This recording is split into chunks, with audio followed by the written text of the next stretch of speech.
Hello and welcome everybody to the Let's Go Any Percent No Mount Skips Tournament of 2023. We're still in round 1 and today we have the 10th race of the tournament out of 13 for the first round. And we have 3 amazing runners. We have Eddaket. Everyone knows Eddaket probably. He's like maybe the most known Let's Go runner with his famous GDQ runs and such. We also have leggystarscream. Our 23rd ranked runner. She's really trying to get into this game pretty quickly. Has actually had some pretty good results recently. And Paige Insai, one of the official unranked players, but since the ranking or the start of the tournament, she got a 328 as a personal best. So it's going to be an interesting race to see if it will just follow the seedings or if we get something surprises. I'm just going to do this by myself. I also have another commentator. I'm Sheep, by the way. Razor, can you introduce yourself? Yeah, my name is Razor. It should be a good race.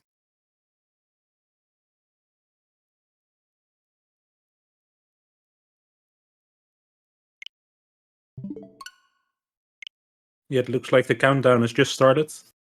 Yep.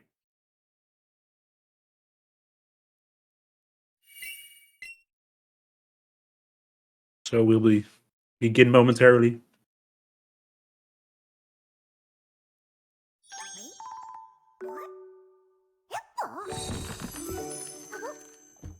We have 2 Eevee runners today, Eddaket and Paige, where Leggy is running Pikachu.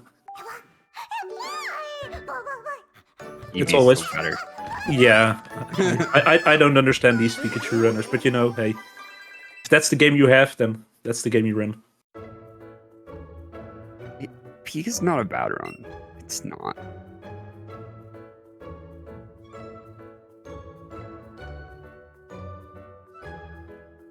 And so this game, it's people, if you had never watched a Let's Go run before, it's a bit different than other Pokemon runs. Because you see a Pokemon Dex or a Dex tracker on the stream.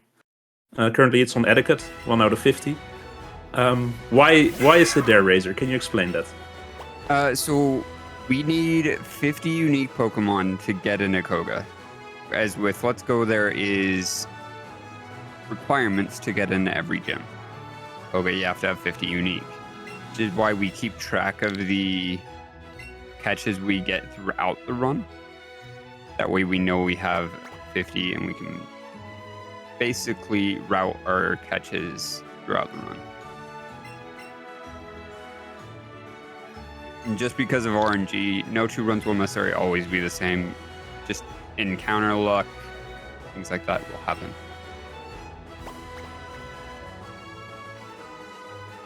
Yeah, we just named ourselves or picked our model. I see a boy 1, a girl 1, and a girl 2. So at least our runners he can. Girls optimally better. Yeah. And now we have our first look into the game. If you see, we have a pretty nice room, nice bedroom.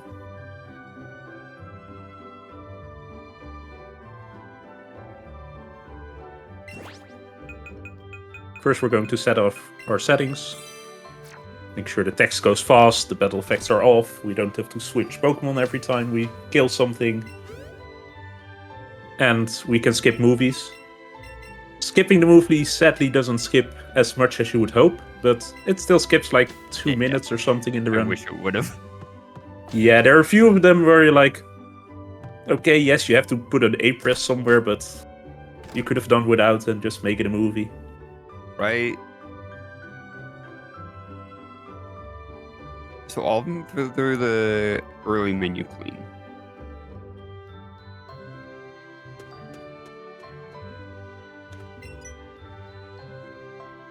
Now, will any of them look at their nature is a question. I think they will. Eddaket was talking beforehand that he is he still wasn't sure if he was going to switch to a backup or not, if it was a bad nature, so I'm expecting if he's thinking that he's going to look at least. And at least for this first round, just to get I'd like. imagine you probably will.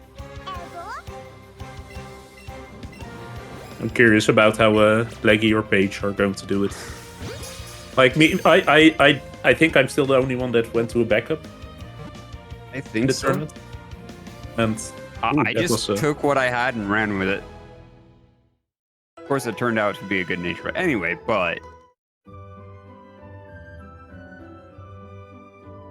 yeah, I had a minus speed, where just like for Eevee, like maybe like it's somewhat runnable, but I just like I had no ranges, I had no clue where that would be an issue. So I was like, for tournament run, I just want like consistency. I'll go to my backup neutral nature.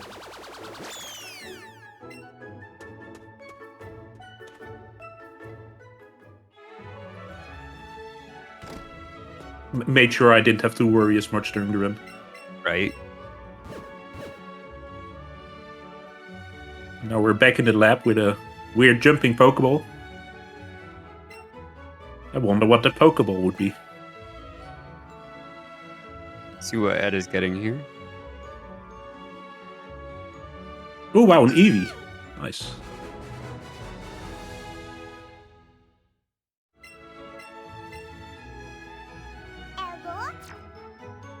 Like you got a Pikachu, and Paige also got an Eevee. What luck.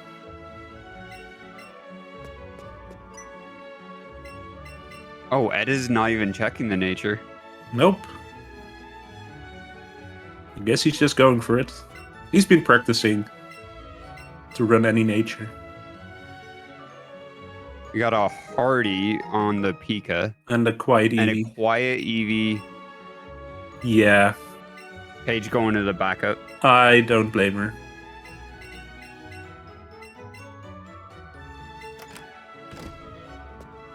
That's probably like similar to my reasoning there. Of all the natures, the bad natures, quiet and brave are like the least bad ones. But yeah, if you have no notes on them, then it's just go for consistency. Yep.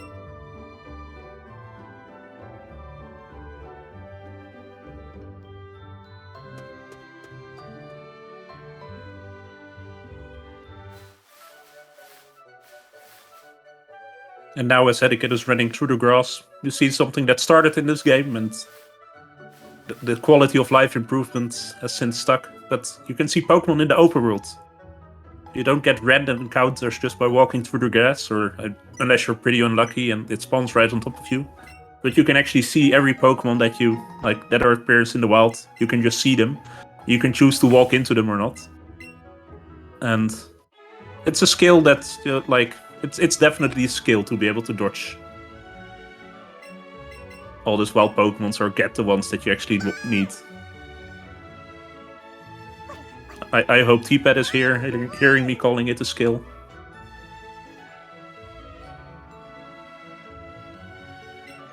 And we're back to the lab.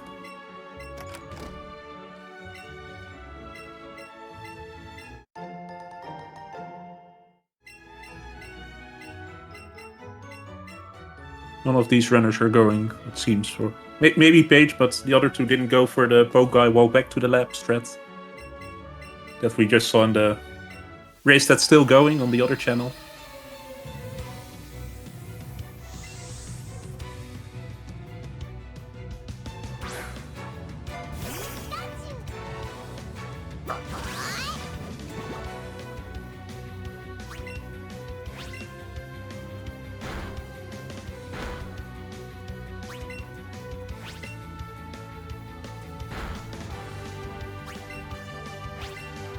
Seems Eddaket is a pretty typical rival fight. Yep. Typical growl. Yeah. At least it's not It likes to lead Thundershock, then as soon as it growls, unless you crit, you're always going to end up three-shotting. Yeah, or even 4. Yeah, I had a 4 in a race yesterday, and that was gross. It went double growl. I'm like, can you not? You see Leggy almost losing the fight.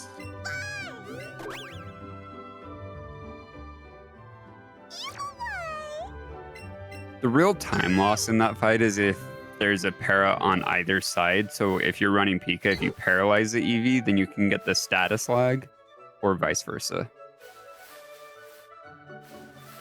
Yeah, the status lag in this game is something. Definitely. A part of the And game. there it is. Paige just got parrot. Yeah, No status lag though. no, it isn't guaranteed. Especially the first fight, I have less issues with it. Like this first rival fight.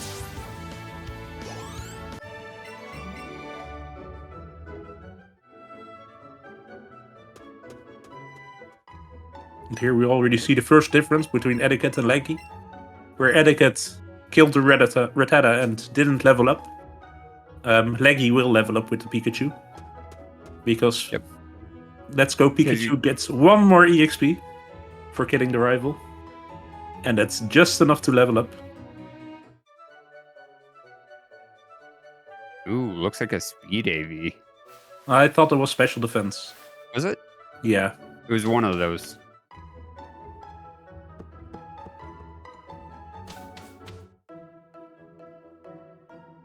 And now Eddaket's already in the forest. The forest is the first area where we're going to do a bunch of catches. You can really see like the catch mechanic. It's a bit of like Pokemon Go. But instead of like swiping on the touchpad, you actually have to like throw the ball via your Joy-Con. Does Leggy go for the route to bug? Looks like it. She does.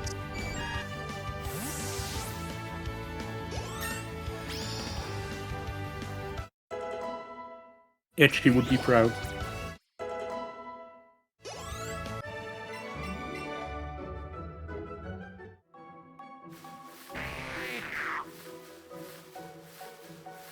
Ooh. Edda has a brick on screen. Yeah, so he's going to catch go for the Caterpie first, so he has two controllers for the Bulba. Yeah, two controllers. Can you explain that? So as long as you have two Pokemon in your party and you're either not in the water or in the air, you can use two controllers to either fight or catch. Yeah, We will keep with us through all of our catches for here, like from here. And then there was a lot of fights where they will use a second controller to make the fight easier and more optimal. Yeah, and it's really cheating, just getting a second controller out.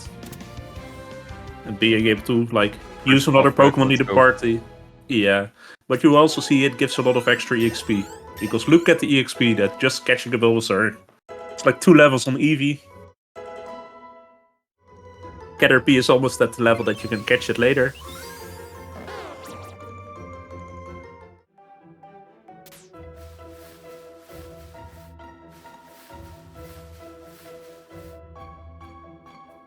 And Eddaket is showing his skill with walking with 2 people at once.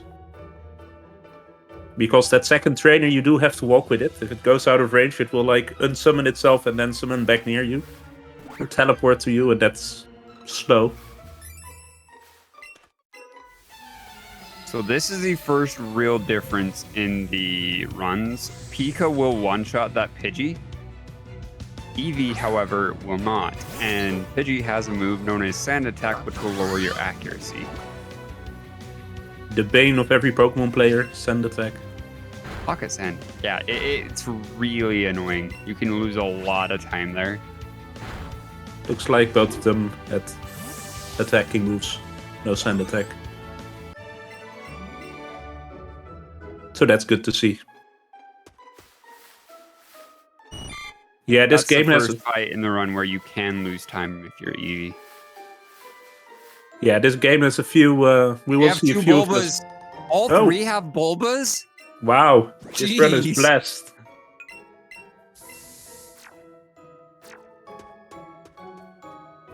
I just looked down and Leggy has a Bulba on her screen as well. I'm like, dang. Okay. Paige going for the 1C Bulba. And gets it.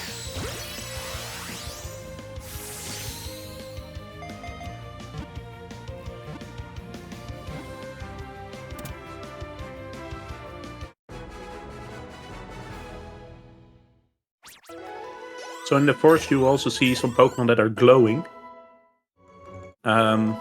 And glowing either like with red circles around it or blue circles around it means it's either big or small, and it just gives extra EXP when you catch it.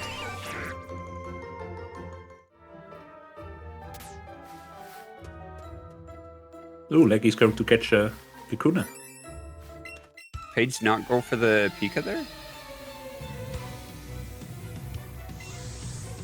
Maybe she wants the bug first to get EXP on that and not get EXP on the Pika.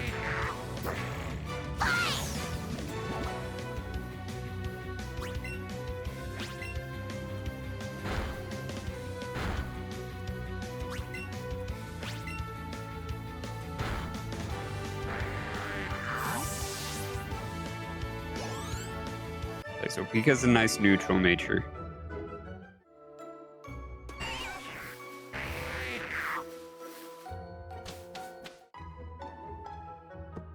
Edda going for Route 2 Bellsprout. Well, he has a... And gets a glowing one. That's very good. He already had a Bulbasaur, so... For Brock's gym, to enter Brock's gym, you need to show the guy standing in front either a grass Pokemon or a water Pokemon. Since at this point in the game it's impossible to get a water Pokemon unless you're trading, which is not allowed in this category. So you're really forced to show a grass Pokemon. And, well, you have the choice out of Bulbasaur for both games. Or in Eevee, we have the Bellsprout that Eddaket just caught.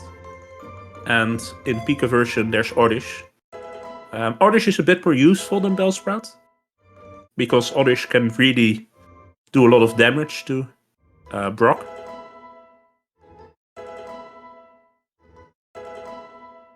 Paige electing to skip the Pika.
Yeah, we also see all the runners, like, they have enough EXP.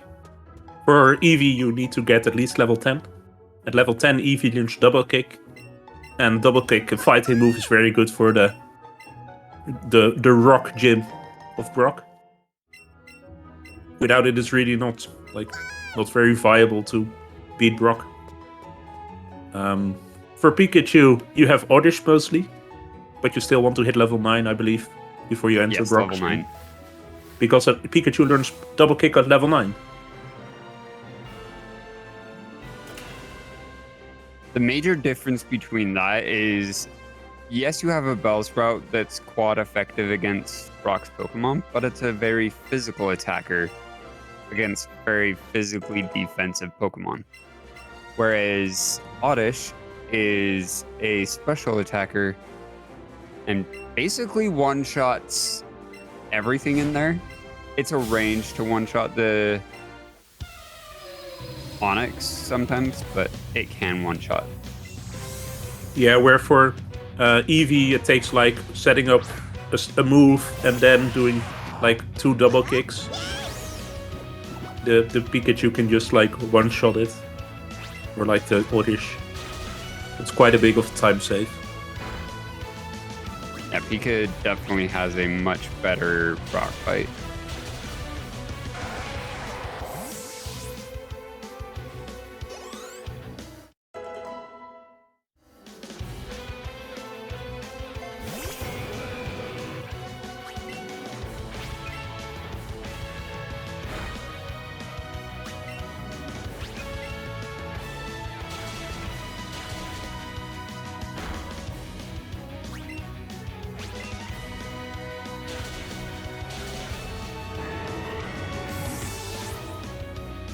Eddaket has having the standard Eevee rock fight. Yep.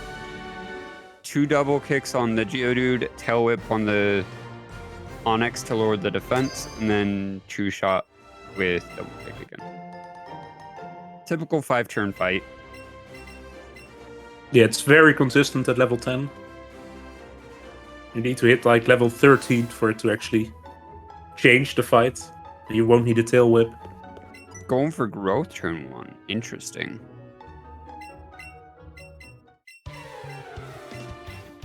Maybe she saw the stats and was like... Or saw the stats or wasn't level 9.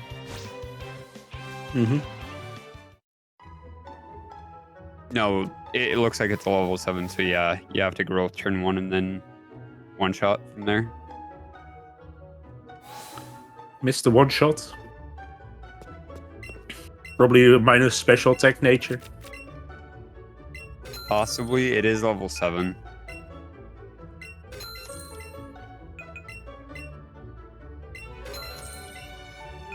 Meanwhile, Eddaket is doing some shopping.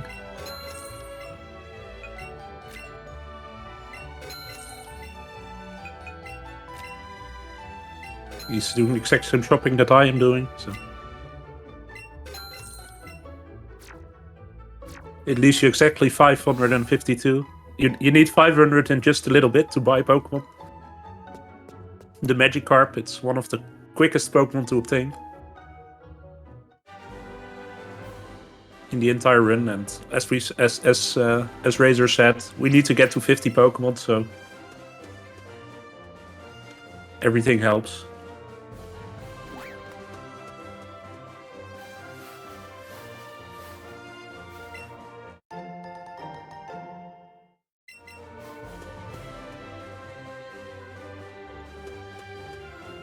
Eddaket just picked up a interesting item, a lure.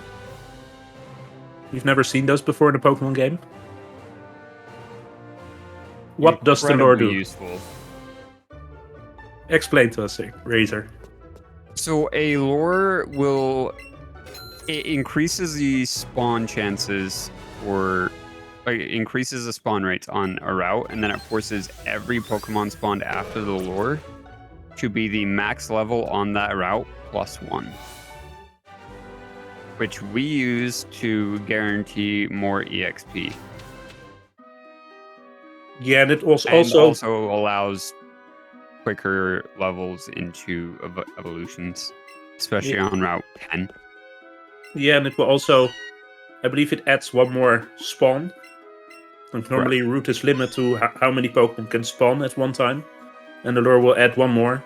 And it will also spawn Pokemon quicker. So like you can see in Mount Moon, where Eddaket is going to use that lure. So he teaches Headbutt to Eevee. Looks like Ed is planning on both Weepinbell and the Ivysaur. Yeah, it's just 3 Pokemon. It's a good strat considering he does not have Pika. Yeah, and it's like...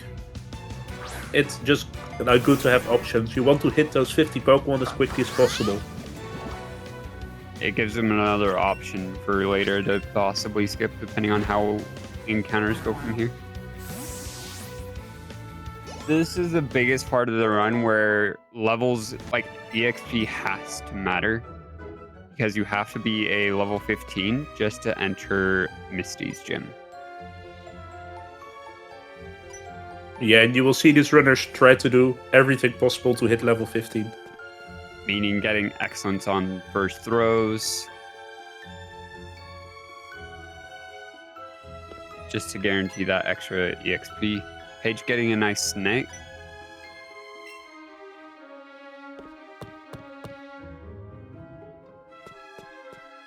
Yeah, also catching everything with 2 controllers. It gives just quite a big of an EXP boost.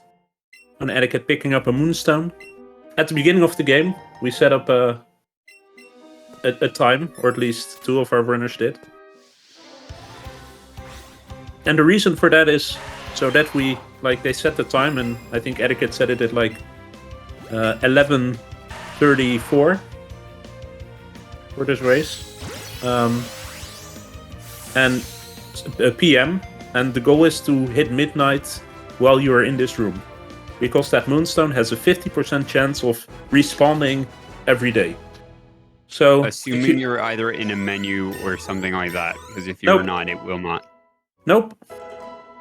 eddaket has a really nice clip of that. If you ever go into his chat and type moonstone, he just picks up the moonstone and immediately picks up another moonstone. So unless picking up the moonstone already counts as a menu for it to respawn? It might. Because I've never had it respawn if I'm not in the menu.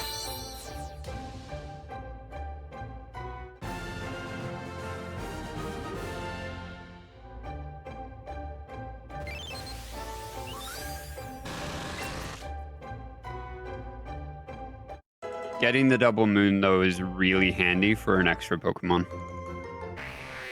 Yeah, as we said, you just want to hit that 50, and the earlier you get as high as possible, both getting a lot of EXP, but also getting free Pokemon or quick Pokemon. A moonstone is just you evolve something, you get the evolution, but it's very quick to get a Pokemon like that. And the earlier the Pokemon, the easier they are to catch. If you're low on Pokemon count, I mean, you can actually stretch it and push it up pretty far ahead, but at some point you're forcing to catch a level 44 Tentacool with 1 controller in the water.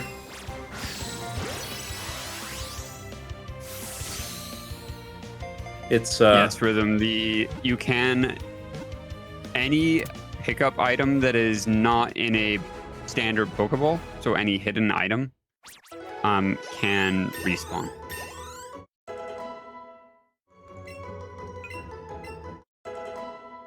Yeah, and I think not in some buildings.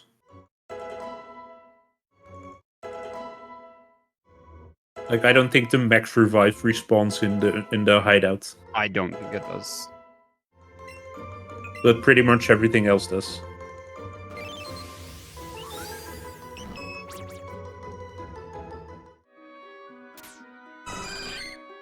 Chansey! Yes! First getting the Paris, fair enough. Will Edda go for the Chansey? Yeah, he looked at his Pokemon and was like, okay. He wanted to deposit, saw there was a Paris, saw he had a full party. Chansey.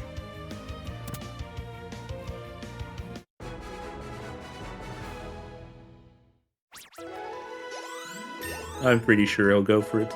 Leggy has a nice glowing Clefairy on screen, which is super handy for EXP. Yeah, getting to 15, you really need at least some glowing catches or some excellent catches. It can get you can get a bit short, but a glowing Chansey makes such a big difference. Or a glowing Clefairy even. A regular Chansey will make a big difference. Going for the Chansey, but depositing the Bulbasaur. I think he's afraid it will get too much EXP, or... That's possible.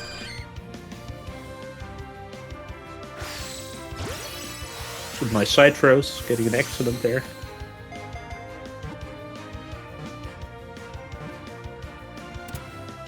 And gets it first ball. Look at the amount of EXP he's getting. Yeah, Paige just got a really big rock, guaranteeing a much higher EXP. From level 14 to level 17. Eddaket will have no issues in this next section. Nope.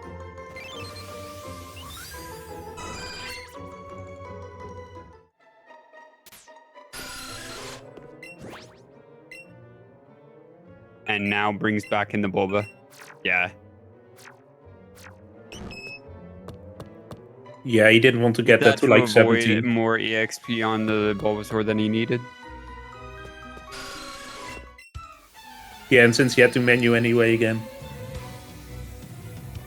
Was able to deposit the Chansey at that point.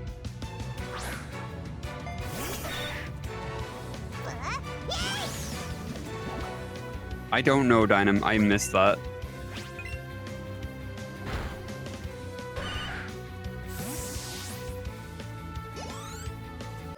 I don't think Eddaket got the double Moonstone. I don't think that it did, no.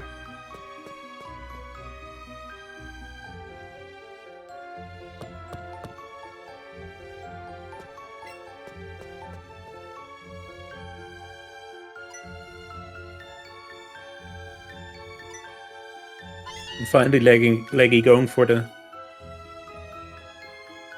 glowing Clefairy. Paige just got a big bug and got both Butterfree and Beedrill to 13, which means a lot of moves. And Bulbasaur with 3 moves. Bulbasaur is standard if you're gonna evolve it. Yeah, but I mean, all in this menu, like, do you want to learn Poison Powder? Do you want to learn Stun Spore? Do you want to learn Sleep Powder?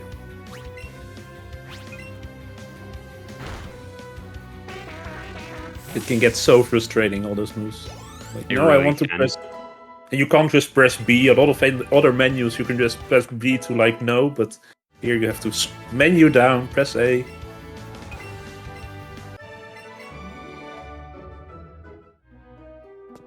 But it does look like Looks at like least... double Moonstone from Leggy, though.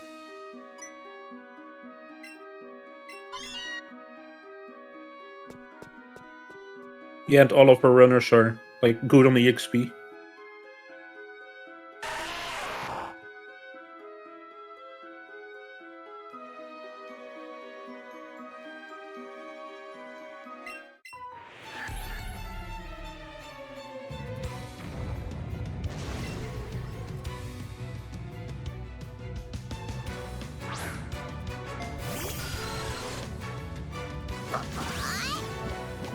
Yeah, Dynam, this isn't an alt main. Most of us runners would rather not see that get to 16. I mean, Dynam is just doing the Lord's work in that, right? Figuring things out so we don't have to. We'll let Dynam figure out a Butterfree alt main. It's fine. Actually, in Generation 1, Butterfree is one of the fastest old mains. It's faster than Bulbasaur. Way faster.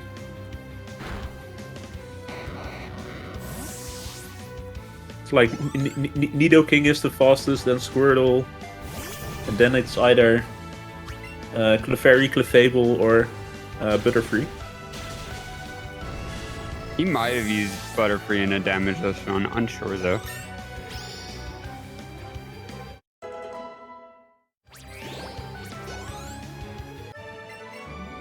I mean, is there something Eddaket hasn't done yet in this game? Haunter alt main.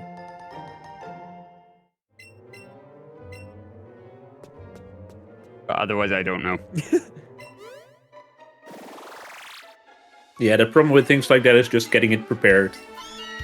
I already have it routed. Yeah, but then you first get to Tower and then get a Haunter? You have to catch a Haunter, yes. And then you have to chain 8 rare candies on Route 6 because you catch it at 33 instead of 45. You catch at 10 levels or then you do the Staryu, which becomes an issue.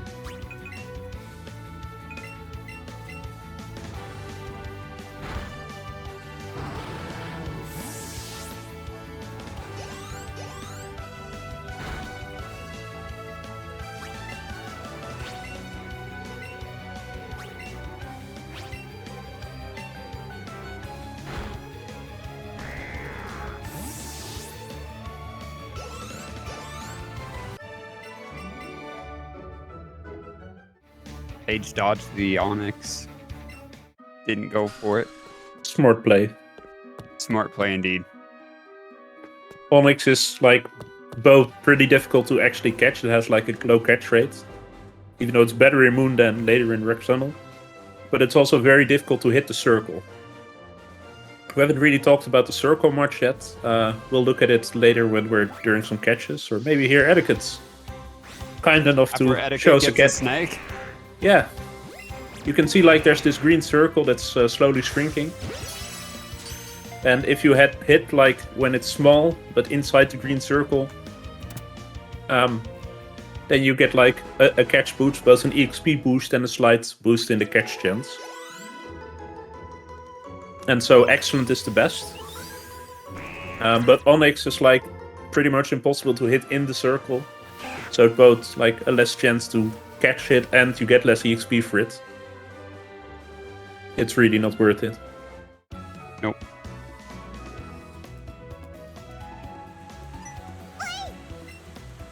Only if it actually spawns on top of you and you're like, okay, I'll try some balls. Now Eddaket is entering Pokémon Center for the second time, but is he going to go to Nurse Joy and heal his Pokémon? Nah, that's not the point in this game. We never enter a Pokémon Center to heal. We teach Eevee the moves that are completely busted. So Eevee now gets coverage in an electric move in Buzzy Buzz, a water move in Bouncy Bubble, and a fire type move in Sizzly Slide.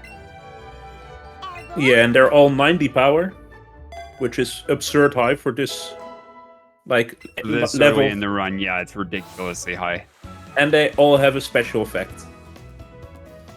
So where the Buzzy Buzz is the electric move, it's a 90 power special electric move, and it will always paralyze.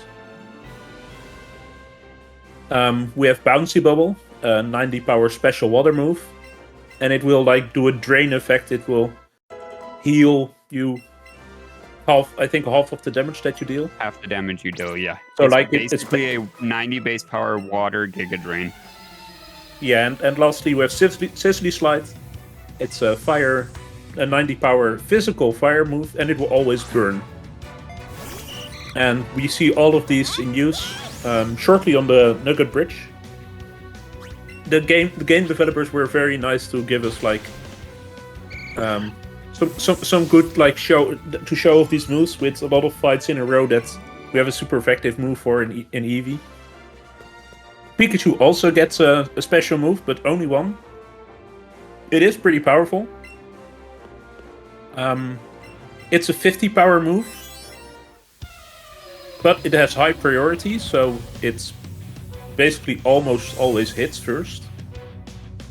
I think there's only, like 2 moves that are quicker in this game? It's a priority 2 and always crits. Yeah, it always crits. So, yeah, that's just like, it's not really 50 power, even though that's what it says. It's guaranteed 1.5. On top of the stab.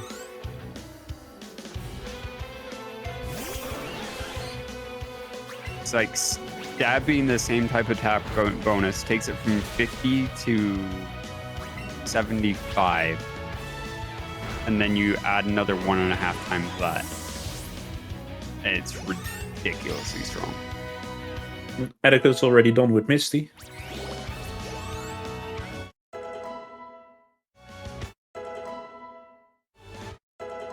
Standard Misty fight didn't get burned from the Scald though. I mean, I would argue that is standard, but I'm not sure about your experience. You don't want to see burn there just because then you have to heal off the burn before the next fight. And Scald is 30% chance to burn.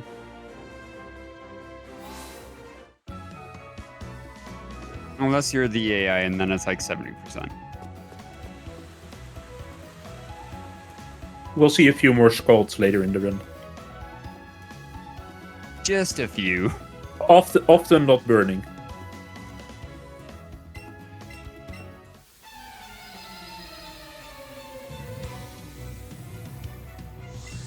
Two AVs into attack, 3 into defense, 3 into special attack, 2 into special defense. No AVs into speed. Oof.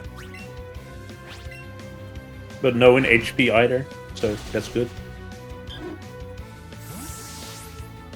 No speed for Eevee's kind of yikes, but you like seeing getting the special attack and the attack AVs.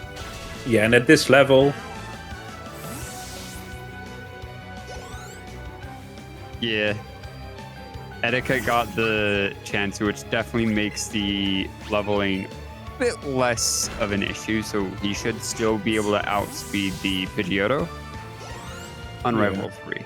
You can see like the Pikachu Misty fight, it's a bit different, a bit shorter.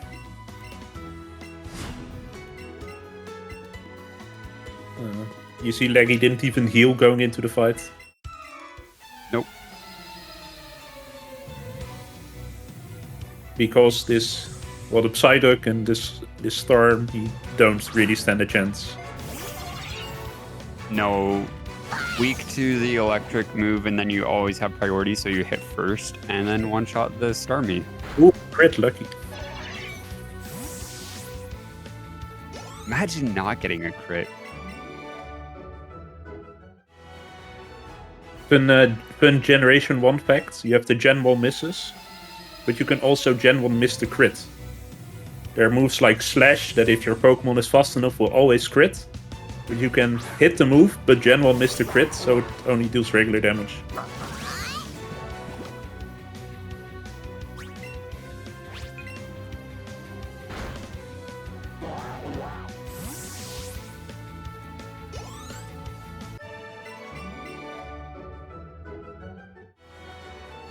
Eddaket is just cleaning up on the bridge. Will Eddaket get the famed no fake out on the Meowth?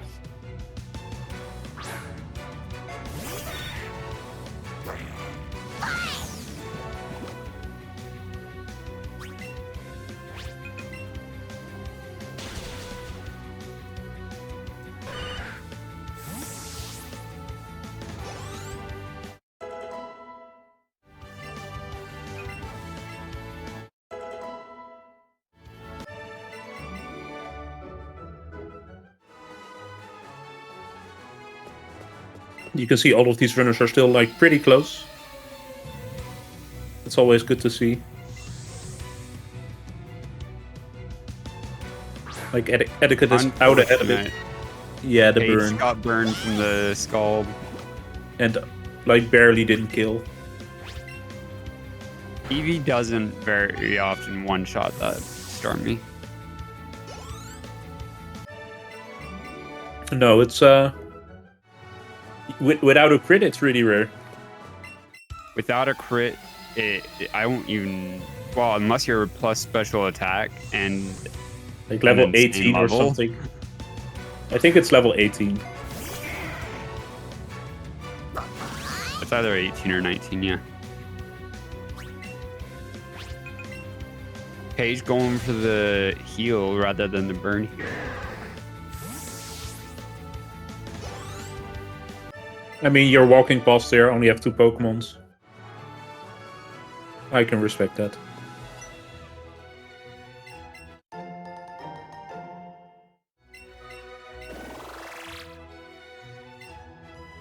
Meanwhile, hey, Eddaket is fighting against a Team Rocket guy. What's he doing there? Asking Eddaket to Tries join. to recruit you. Yeah. And subsequently gets really mad when you tell him no and tries to fight, saying, I will teach you a lesson. Except for you one-shot both of his folks, so, you know. Yeah, as we saw yesterday, Aspect is now the new leader of Team Rocket. He took the power in yesterday's race. So maybe we should tell Aspect that like his grunts are like not really behaving as I think Aspect would like to see it.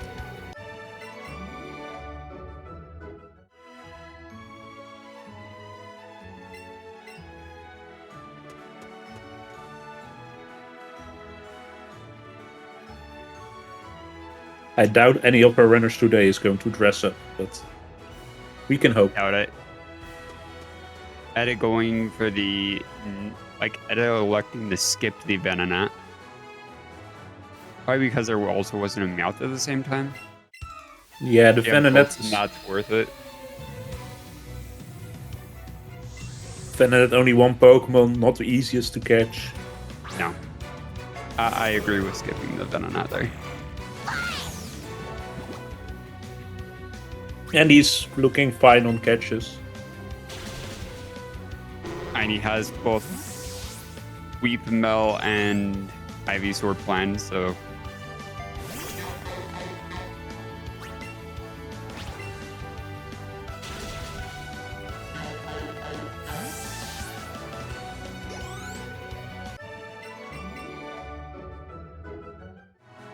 So in this in the house that Eddaket is entering now, we see Bill's house.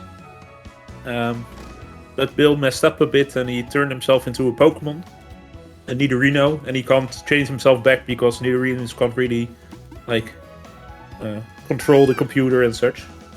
I asked this question yesterday to my fellow commentator Randall, but maybe you have an answer. What happens if you give a Moonstone to this Nidorino? I have no idea. I would imagine it can't evolve, because, like... Oh, maybe it could. Yeah, what happens to Bill then? Does Bill evolve? Probably rip Bill. No. I couldn't tell you. Why could you go through the cutscene? Ditch Bill's arguably better. Although you can't do that in the any percent run, Ditch Bill is a fun category. Yeah, it means like talking to him and then before like going to the computer, you're just like bye and leaving. It's like, bye, have a nice life as a Pokemon. Yeah, you can't really continue the game. You're stuck here until you do. But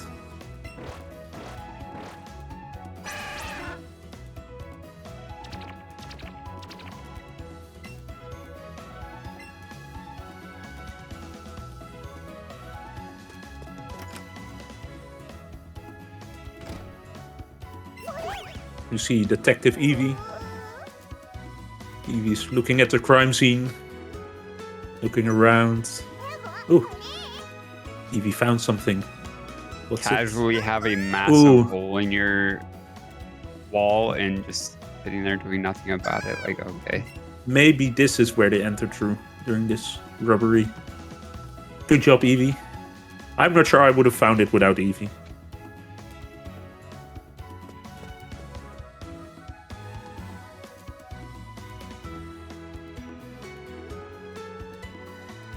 I see Leggy having a nice skip. Taking it very carefully, but that's worth it.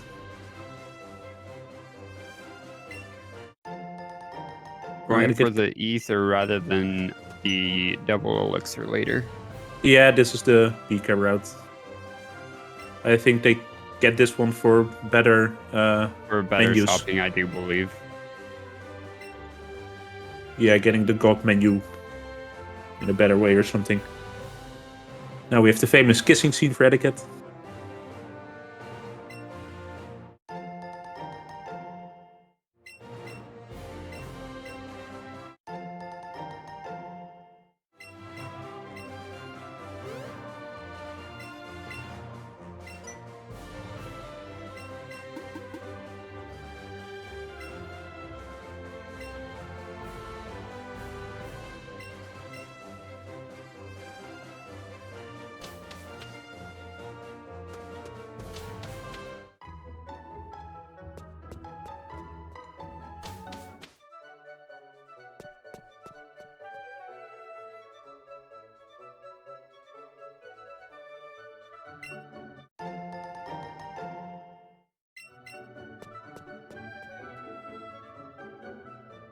one thing I would like to give some attention to, and I'm posting the link in chat, is this tournament is also like there's a prize pool for this tournament. But this prize pool you can add to it. You can if you like what you see and you're enjoying it, you can just donate to the prize pool, and all of it will go to these runners. So I'm posting the Matcherino link. If you are willing to donate, we can it's already up to $300, so it's already a nice prize pool.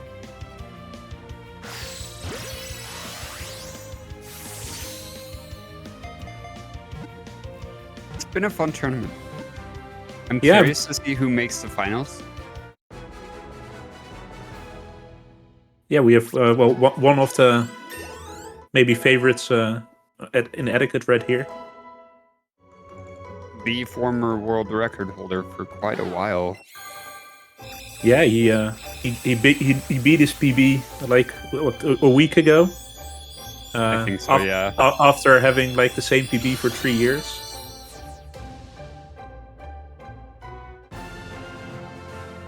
Like the current world record holder, Edgy, didn't even play this game yet when eddaket set that world record, and he kept his PB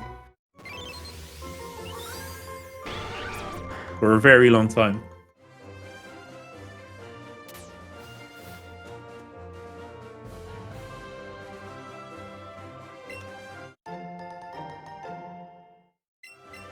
I've already seen the world record broken once this tournament. Can we see it happen again, though?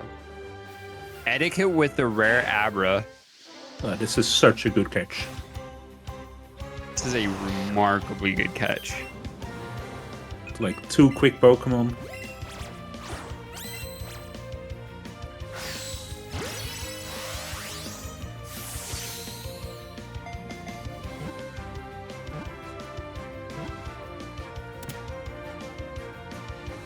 It's nice, very quick, single level Evo. Yeah, it learns 2 moves on level up, but you don't have to it just can learn them. There's still room for it to learn, so you don't have to no, I don't want to learn Sleep Powder. Mostly because Abra only has teleport as a move. There's a Puff. It's really good. Now can he get the Vulpix? He already had a Vulpix. Did he? Yeah.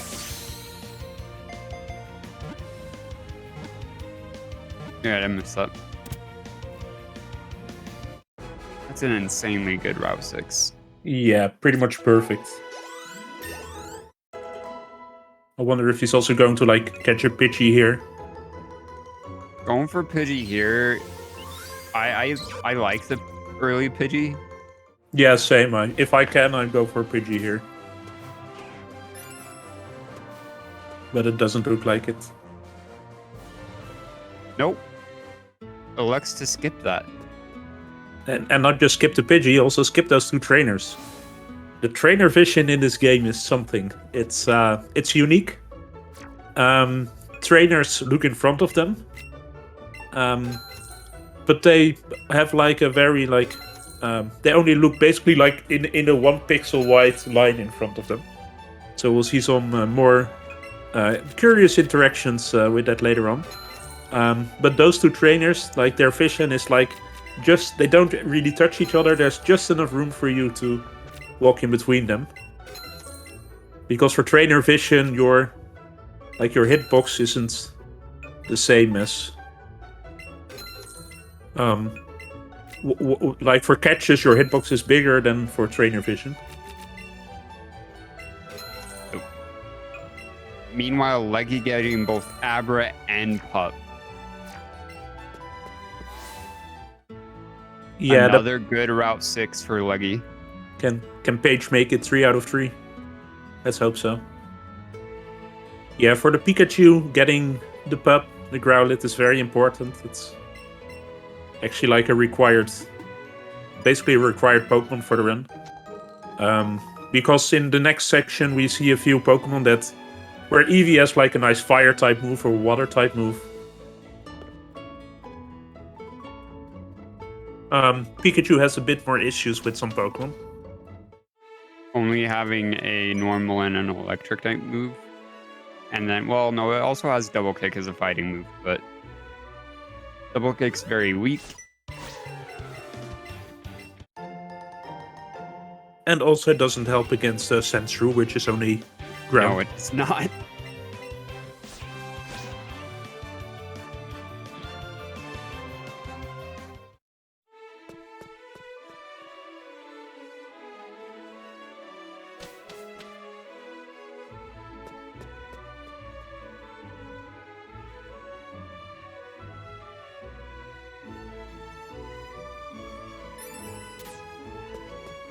Paige has seen a lot of glowing pokes this run.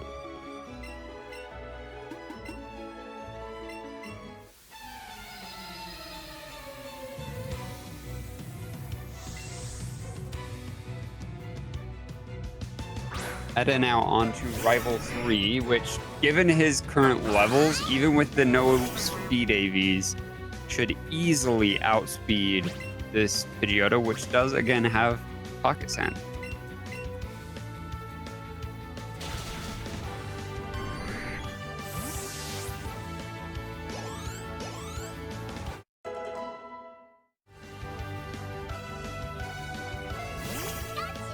Paige missing the Route 6 get, unfortunately hitting the rare char. Yeah, out of the two, it's like you can see she was just a bit too far to the left. But this left trainer is, for Eevee at least, quicker to kill because you can just bouncy bubble. Yeah, it's super quick. Only one poke. Both Pokemon, like both trainers, are just a single poke, so it's really fast. You still lose like 35 seconds, but it's not the worst. And on the way back up, because we have to pass these trainers again going up, you can just like take a bit further to the left once you hit one, so you don't have to like have the tension of, oh, will I hit one? Because hitting them when going up feels way worse. Mm-hmm. It's easier a bit going up because you can actually like center yourselves on these tiles. If you're like walking on the middle tile and you keep straight up, then you will skip the trainers. It's nice visual cue.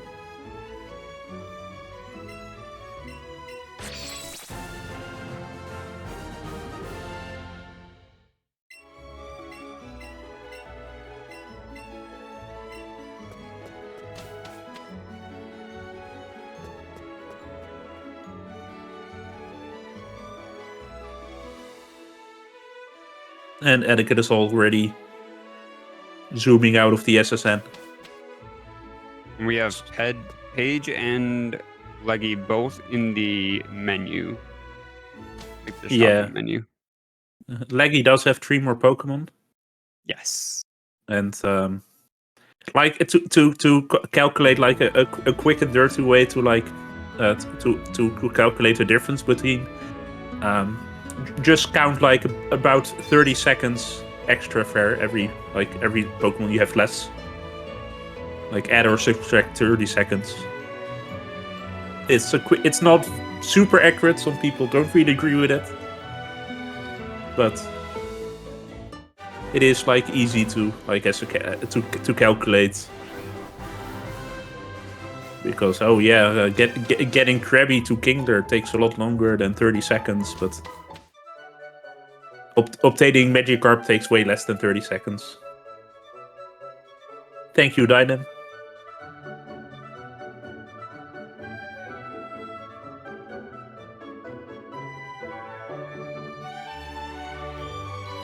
But now on Paige and Leggy's screen, if you look at like the attention to details that the developer put in this game, on the SSN you have like these beautiful pictures.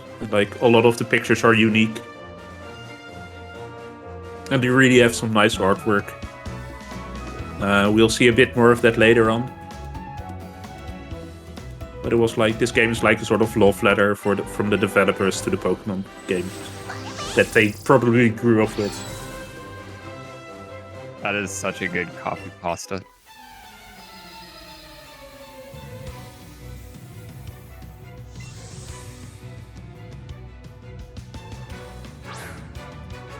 Yeah, thank you, Etchy, for making that.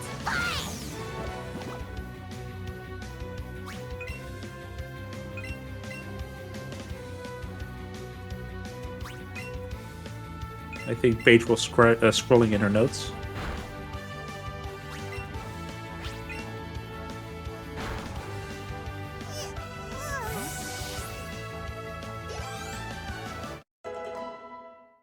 And on the route where Eddaket is at, you can really see the difference between Pikachu and Eevee, and it's probably going to show really nicely with Leggy and Paige. Where Eevee can fight a lot of these trainers single-handedly because of, well, just having super effective moves. Pikachu will struggle a bit more and use two controllers. But you will see how much slower the two controller fights are. Just with all the extra like lag and menuing.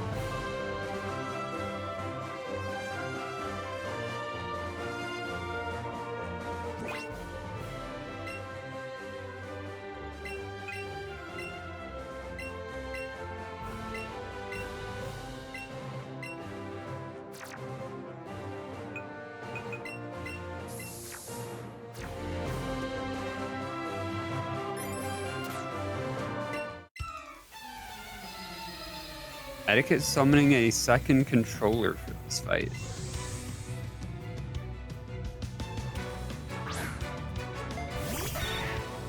Yeah, I've seen him do this recently.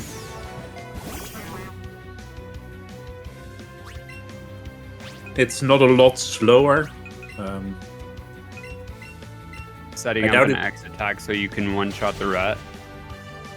Yeah, and you need the second controller right after this for the catches anyway. So getting it out and then summoning it's not really a big of difference. Oh, it's a +4. Yeah, this red is bulky.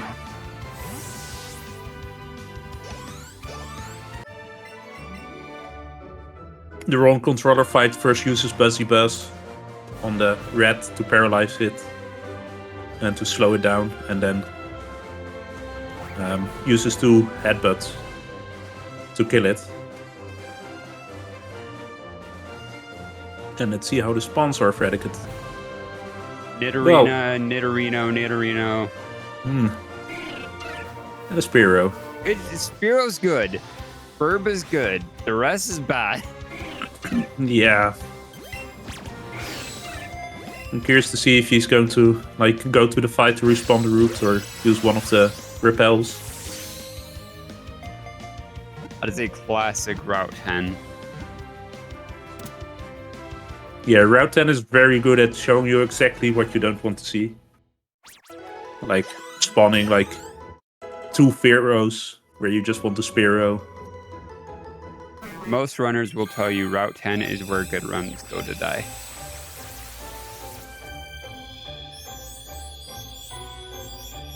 Yeah, often like leaving Rock Tunnel, which is after this, you can really like pretty much like know what your end time is going to be for like runners at Eddaket's level.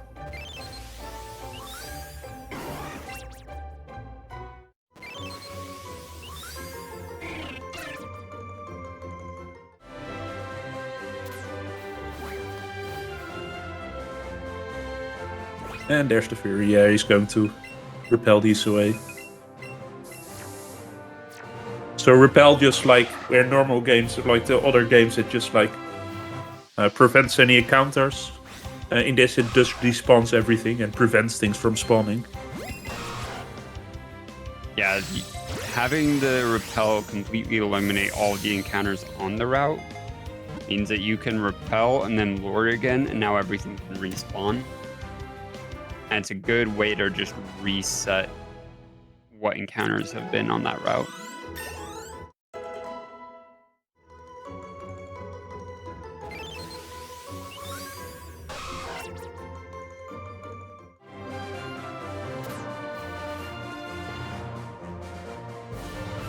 Another neat arena, though. And there's a red. Small red.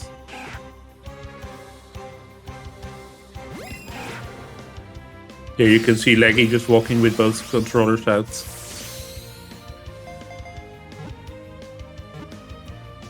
Pika does use a second controller through this, just because, again, because Sandshrew is ground type and you're an electric, you don't really have a good way to get around it. Yeah, and in the first fight, the Gloom. So they X special attack the Growlithe and then Flamethrower. Yeah, because that, for some reason, this Growlithe knows Flamethrower. Which is insanely early. It's so handy. Eddaket getting a crab. Crab is really nice. That's not always guaranteed on this route, although it is a 4-level Evo because it evolves at 28. Yeah, you catch it at 24. Wait, let's not have a 24 level. That would be so bad. Yeah, I don't think that's optimal 24 level Evo. What? Just catch a Dratini on this route, right? Yeah. It is a route where it spawns. Yeah, that's true. It's just very bad. Yeah, I think I personally would argue that Dratini is like Dratini is the rare encounter, rarest, let's be honest. but like the rarest of encounters because of like the Kangaskhan, you actually have quite a lot of spawns in tunnel, and for like the AOP runners, the all obtainable Pokemon runners. Yeah, the Kangaskhan is like quite a lot of spawns, so you have a bigger chance of finding something. The Pinsir is maybe the other one, but my personal experience is that the Dratini just... Dratini's it's a worse than any other 1%. It's a 4% encounter, but I've often seen Dragonair before Dratini. That also spawns there. Then you're like, nice Dragonair, but 7 Dragonairs before a single Dratini. Yeah. It's also, yes, Dynam, I will agree. Dratini into Route 17 Chansey is optimal. Yes. Sadly, we don't have we can't really get to the Dratini yet. We haven't picked up the HM Surf yet.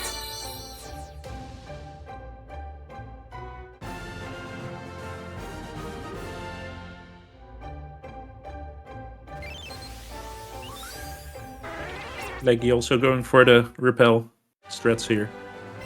Get a new Route 10. Because Route 10 is just so important with Pokemon that spawn here.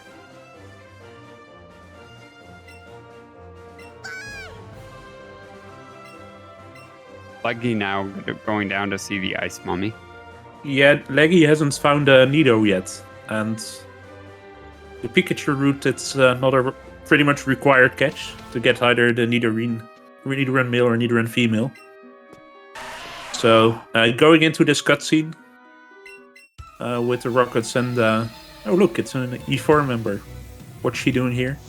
Helping you out. But this cutscene will despawn all the Pokemon. So we will see her go up. Paige unfortunately didn't have a 2C backup and wiped to the Eradicate.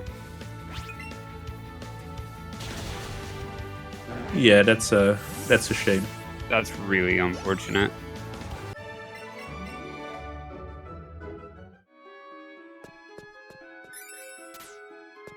Eddaket getting a really quick Rhyhorn. Of all the Pokemon that spawn in Tunnel, everyone wants to see the Rhyhorn the most. In this game we don't have a bike. Where in the older games, after you like got to the SSN and then beat Surge, you could get like a bike voucher. Go back up to Cerulean, get a bike there and then start riding. This game, there's no bike. Instead, you ride on the back of Pokémons. Not all Pokémons, some Pokémons. And Rhyhorn is like the first realistic and actually faster Pokemon to get that you can ride. Wait, you mean riding Onix isn't optimal? No, it's actually not fast. It's actually not faster than walking, and your hitbox is worse. Riding Onix is so cringe. It's cool, but it's cringe. Yeah, it looks nice, but yeah, not optimal. You can see Eddaket immediately menuing to get that Rhyhorn in his party. I'm swapping Nidorino into the first slot.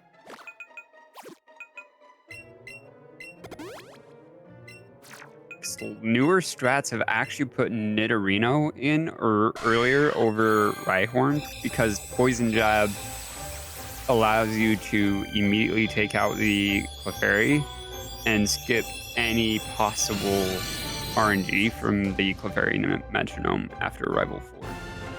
Yeah, but with Eddaket's experience, he might just get to level 28, learn Double Edge, and... Be fine at that point, yes, but then you also get to skip the needed heal from... Paige, just like managing this fight this time. It's barely surviving on 4. Oh.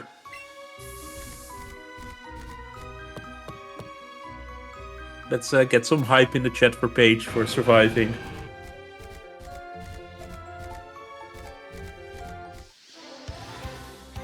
Leggy also getting a Rhyhorn quickly. You love to see it.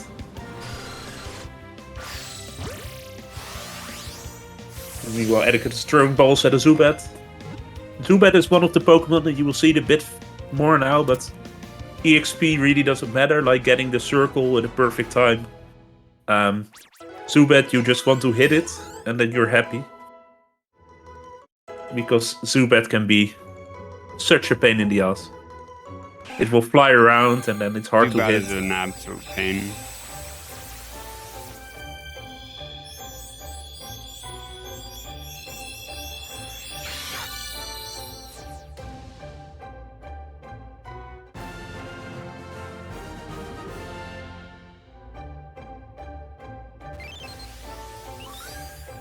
But for Leggy, not having male Nido means it'll be Nido Queen strats instead of Nido King.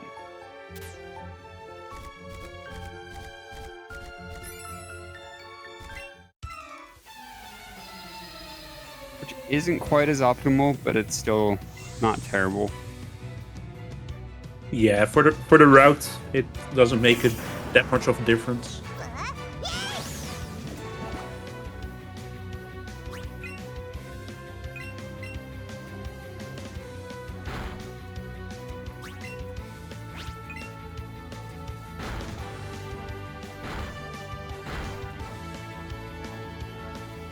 Eddaket burning the Kangaskhan, so it deals less damage. That's the advantage of having Sizzly Slide that always burns, is you can guarantee half attack from their pokes after you hit them. Yeah, we'll see it a bit as well in with the Machop.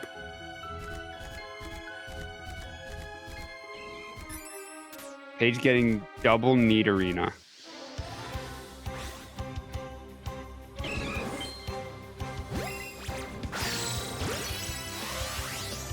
Route 10's not been kind to any of these 3 players. No, getting the good Route 7s and then...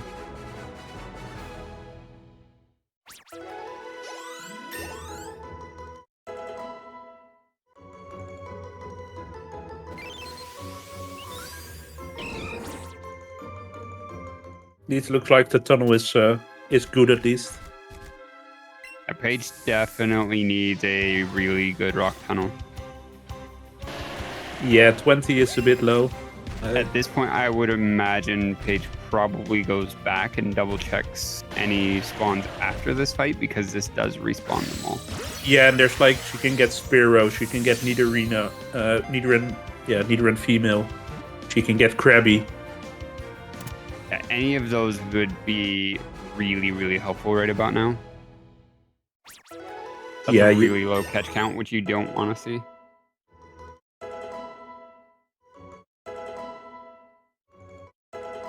Yeah, Ed is looking really solid right now. 34 is really good.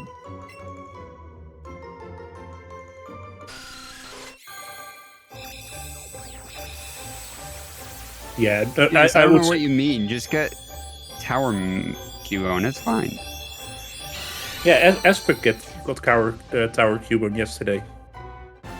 A useful Tower one. Cubone is so good. Paige getting at least the Krabby. That's good. And the bird. Burb is good. So good to see that. We don't want runs to die to something like this. No. It is a part of the game, and it will matter a lot in the later runs, but for these just basically seeding rounds again, we want people to have good luck. And we want people to have good luck throughout the entire race. Like, no matter what run you're on. I don't want to see anybody with bad luck through the tournament. I will, my opponents. I mean, okay, valid. There's also a Nidoran female for Paige. So she's getting everything this time around.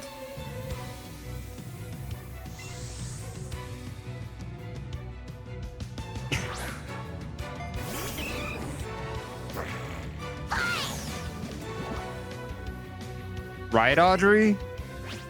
What is good luck?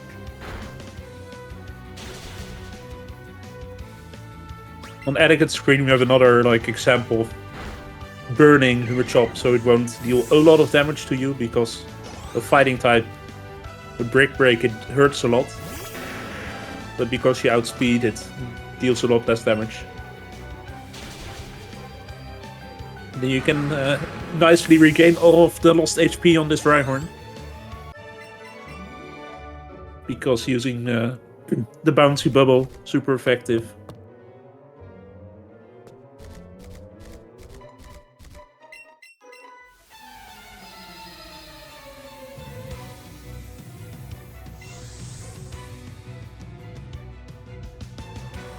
Good luck with work, Phoenix.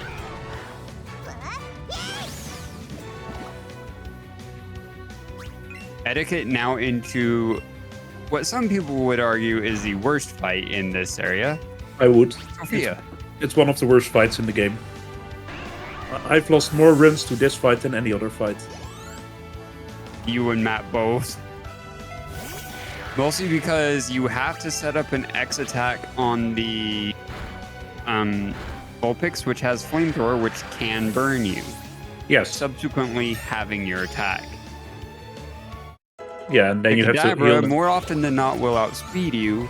Has Psybeam, which again can confuse you. Yeah, and if both of those happen, you're doomed. It's good luck.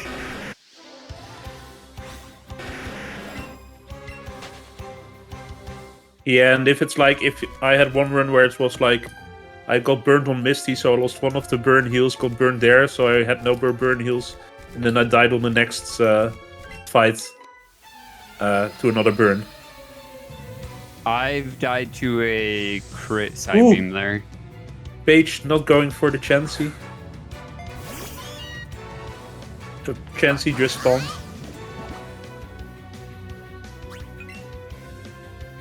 Paige now entering Rock Tunnel.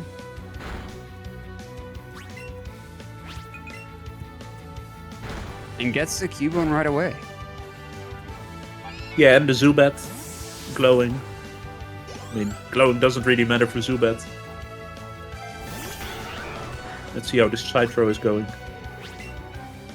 Perfect. Excellent, I would say.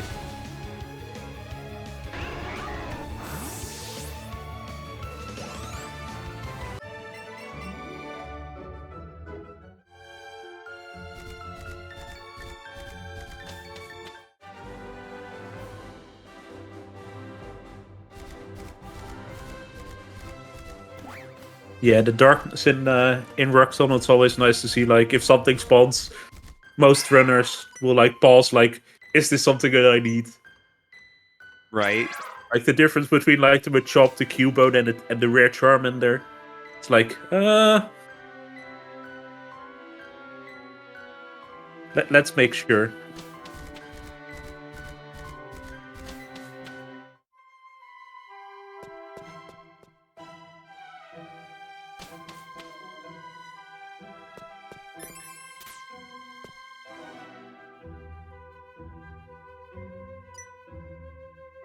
Meanwhile, Eddaket is fighting the next rifle battle.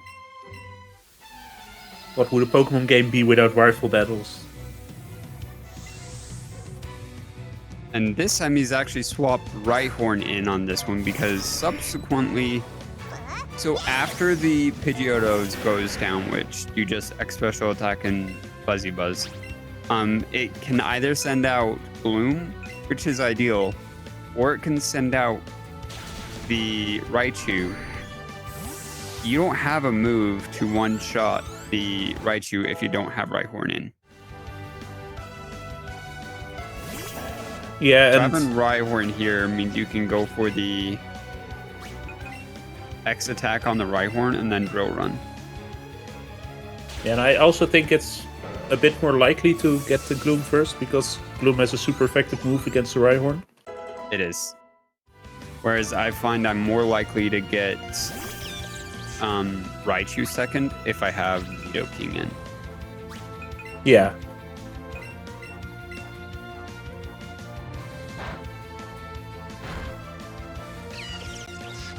So unless I'm double edge and I can X attack at that point, it's generally not worth it.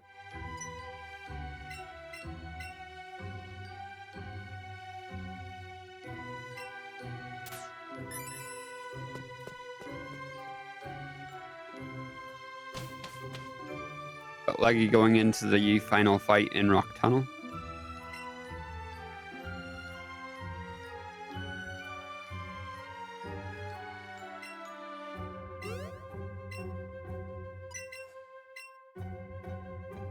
And Eddaket is playing some Phasmophobia, finding a ghost. Sadly, That's always a good game. Sadly, he doesn't have the required equipment to figure out what kind of ghost it is, so he has to leave for now. It's a shade. It didn't want to do anything.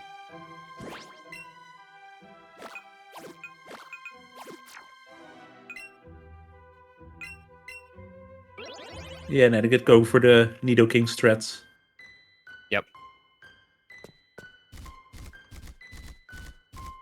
Again, optimal because the Clefairy does have Metronome, which allows it to use any move available in the game at random. Which, Yeah. if you're under-leveled, it can use and can hit, which we've seen, using any one-shot move in Horn Drill, Guillotine, etc. And it's really bad. Yeah, what are some of the fun fights that you've had? Probably Spore. Ah, that's a good one. So I had to heal that into, I got high jump kick, hit, crit, and dead. That's a really nice one. I think I was like, why do you have to do this? I think my best one was I low rolled double edge, so it survived on like 1 HP, which apparently is a range that I wasn't aware of. Then it's minimized. Then I didn't hit it. It double teamed. I didn't hit it. It used toxic. Oof. Then I hit it. Like It's so bad. Metronome's just playing with fire. So you can avoid it too. it's so fun to watch, but as a runner, It's not fun. It's not fun. yeah. Because So it can that's, either status you, it can use anything. Eddaket is entering another Pokemon Center. Again, not to actually heal, of course. Nope. To get But- the last move that Eevee will get through this run, being Glitzy Glow. Again, a 90 base power psychic move that is special, that basically sets up a light screen. Which is ridiculously good. Like, let's just casually have a 90 base power psychic move that also sets up light screen. Yeah, just imagine that in like VGC. Oh my gosh. Yeah, Yes, Clef does have double stop. This is true.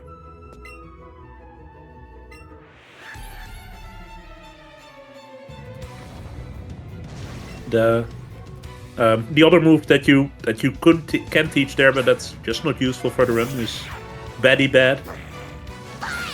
Baddie Bad's the best move. Name-wise, definitely. And that's a 90 power physical dark move, I believe. Yes. And it sets up a reflect. It's insane. It's more powerful than Crunch. Sets up Reflect.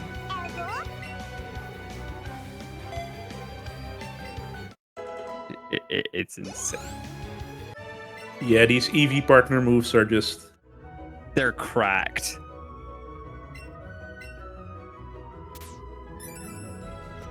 There's a reason they don't exist for any other Pokemon or in any other game. Yeah, have fun balancing cool if they that. did. Hey, that's what randomizers are for, right?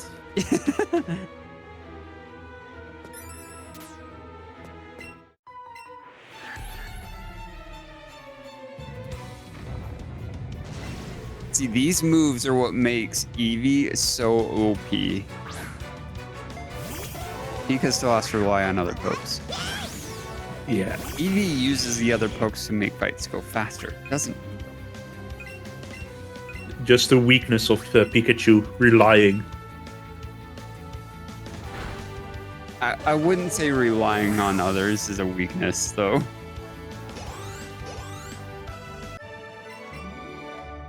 Well, I mean, you're just like, you have to find them.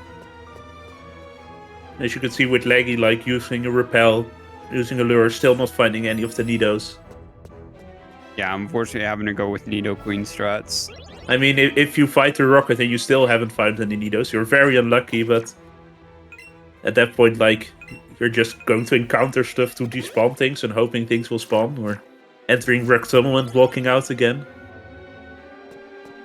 That's just so slow. Because I don't think Pikachu can, like, continue without Nido. I'm not sure what the notes say for it, but...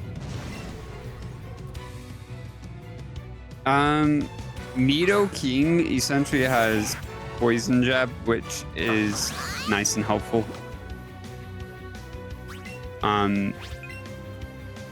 Whereas Nidoqueen has Body Slam and just does like nothing. They both do have Helping Hand. Yeah, which is the primary reason they're using Nidos. Yes. Because Helping Hand together with X items gives some interesting interactions. Where in this game X items give 2 stat boosts, which basically means like double the power. A Helping Hand will double that again, so if you use an X item and in the next turn you use Helping Hand, it does 4 times as much damage. And that's just very powerful.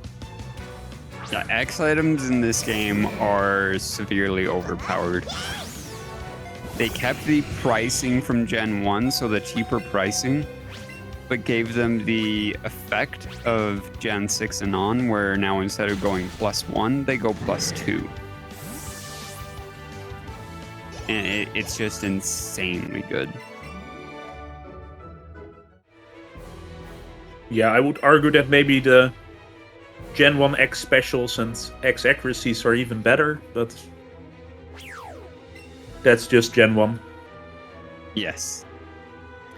So Leggy now setting the nature for modest. So now everything else that spawns throughout the remainder of the day, so until the clock rolls over past midnight, which won't happen for the remainder of the run anyway. Yeah, that's another reason why we set the time at the beginning of the run. That's the main reason why, is so that we can guarantee the nature being modest, so plus special attack minus attack, which we will use for the Starmie later in the run, which will be the main for the back half.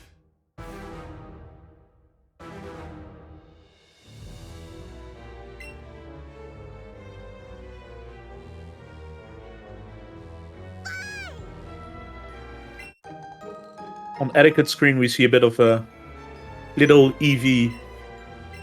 Well, I couldn't really call it platforming section, but a nice little like mini game section. That it's a shame they didn't add any more of it in this game. I would have liked to see more of it.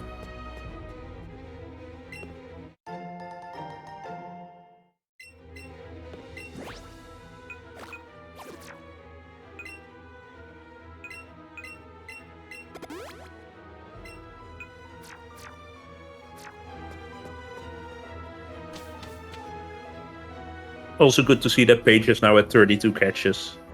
Yes. It's that's how important this got this her section is. catch count back up and is now going into rival. Yeah, personally, I want to leave Tunnel with like at least 30 if possible. Yes. Etiquette's ahead, but Leggy's not terribly far behind. No, Etiquette does have more catches, I believe. Both have 34. Oh, okay. Oh, never mind. Leggy's at 31. Yeah, it's it was a little bit blurry at some point, so it's hard to see at some points, but you know. Yeah, that's what I was like. I thought it said 31. Does that look like 30? Yeah, I know exactly what the preview window that we as commentators get. It's not the best quality when there's like two streams going.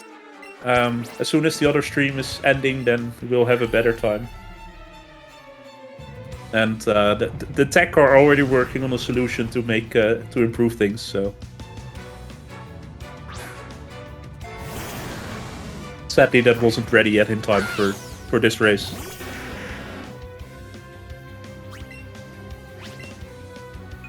So that's where the confusion came from. Because I saw this exact same thing. I was like, is that 31? 34? I knew it was either 31 or 34. Yeah, so Etiquette's 3 pokes ahead, and then several fights ahead. So. Yeah, I would say like basically Leggy is like pretty much exactly in between Etiquette and Paige.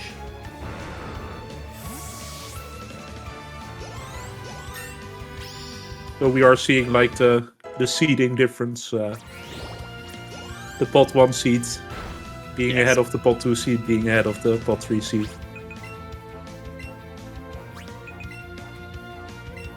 In the Discord, there's a pick'em, so if you like want to try to, well, basically gamble. Well, not gambling, but like try to predict what the results would be. You can go to the Discord for that.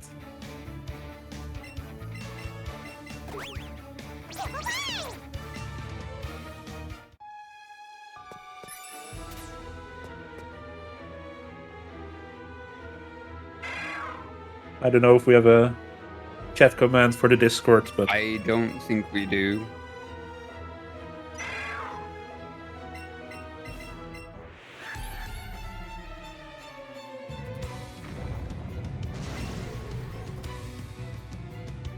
yeah, like come on, mods.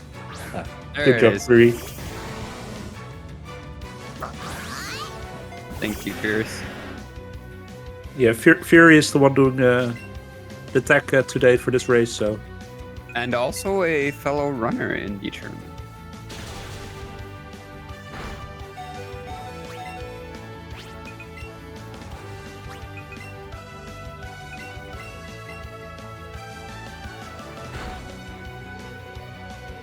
Yeah, he finished second in his race with Triff and Rigby.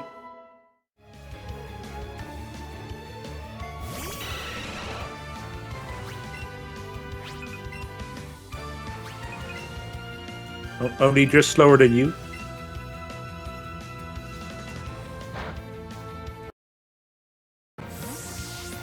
Yep, my time was.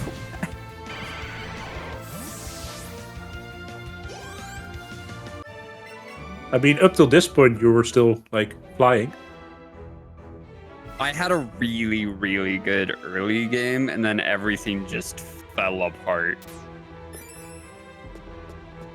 Yeah, basically after this, right? Yeah. Well, no, it was actually pretty much in Rock Tunnel when everything started to fall apart. If you look at etiquette behind, like, you'll find there's like a very luxurious Persian painting. I'll point it out for Leggy as well, who will be there soon. Leggy's now also in the cutscene. Yeah. Another Chansey. How many Chanseys are we gonna see this run? Well, this is the second one Paige is running from. Anyone who says that that is a rare encounter, I argue against that. I don't think it is. Chansey is like, it's the most common encounter, or at least it's in the most routes. It's supposedly the rare encounter, being 0.5% chance to spawn, but we see it all the time. I mean, it spawns everywhere. So of course we'll see it. Etiquette on low HP, but it doesn't matter because this Rhyhorn is just dead with a bouncy bubble. And that heals you up nicely. Unless you're minus special attack, in which case that will not always kill. Which is why minus special attack on Eevee is a very bad nature. You do not want to see that. That is not a good time.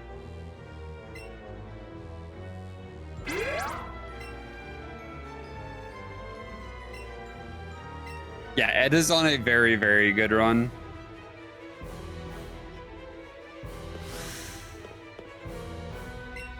Yeah, everything's basically like working out for him. Good early XP. I would say only like Route 10 didn't go exactly according to plan. Route 10 was not kind. Route 10 was not kind. He's picking up these Ultra Balls. It's a nice call for safety.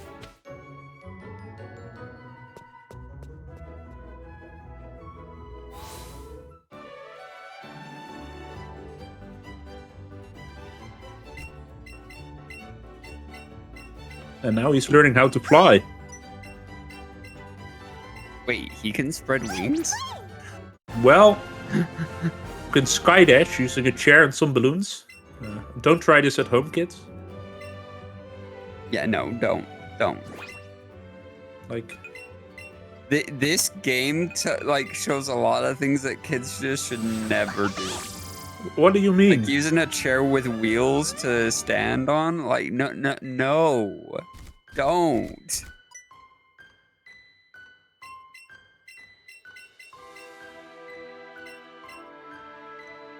Yes, it very much depends on how good the star is.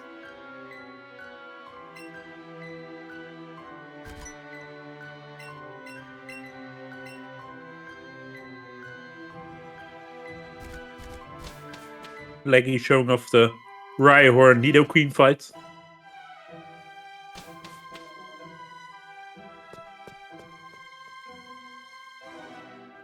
The CV I think was neutral. Just no HP or speed AVs. Yeah, but 2 in attack and 3 in special attack. I mean, they have to go somewhere. That was at like, what, 15? Something like that? Yeah, he had them all. That's what he said.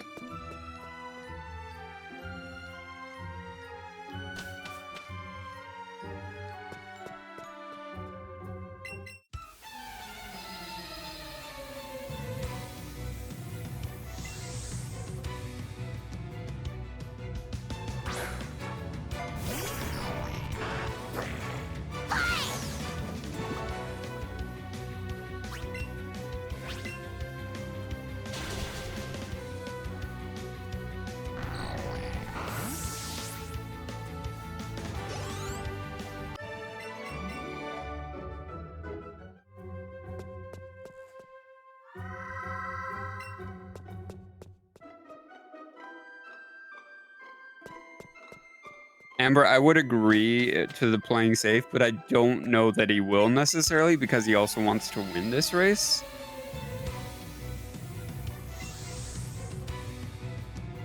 I mean, I'm expecting like maybe some 2-controller fights in the E4. Oh, I fully suspect some E4 safety strats, yes. And like 2-controllering Naomi. Not taking Unless risks he like that. realizes he's on an insanely good run that can PB or like a 300. Yeah, no. Yeah, and like knows that like even having a death won't really matter much for either seeding or winning this race. Let Archer decide, right? Etiquette getting the tower Cubone. So good. And people say you never have a useful tower Cubone. It's the second race Tower that I'm Cubone is commentating. optimal. It's the second race I'm commentating where we have a good tower Cubone. Yeah, instead of having the 4 levels that if you catch it in Rock Tunnel, now you just need 1 level.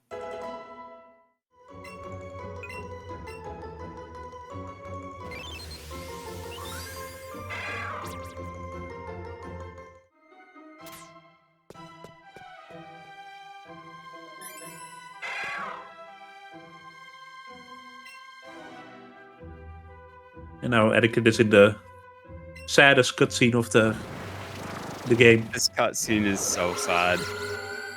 It hits you in the feels. Yeah, you're Edda cries in chat.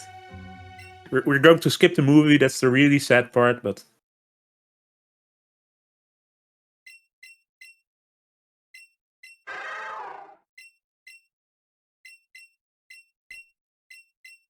Swift cry. But that's not what I was asking for, Dynam, so... Yeah, I mean, he is running Eevee, so... And there's the Ghastly as well for Etiquette. The last That is really, possible really moment. good. And perfectly in the way. That is a perfect encounter. Like, that's what you want. That's what he wanted to see here. Getting both the Ghastly and the Tower Cubone is so nice. Yeah. Things are looking up for Etiquette. I'm gonna take a look at like his sketch. Plant 56. So yeah, you can skip.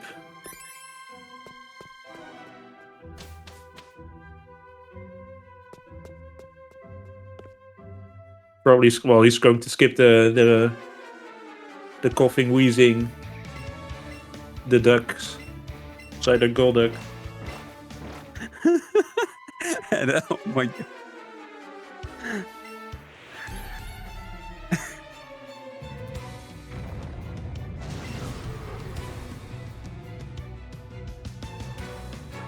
Yeah, that's wild.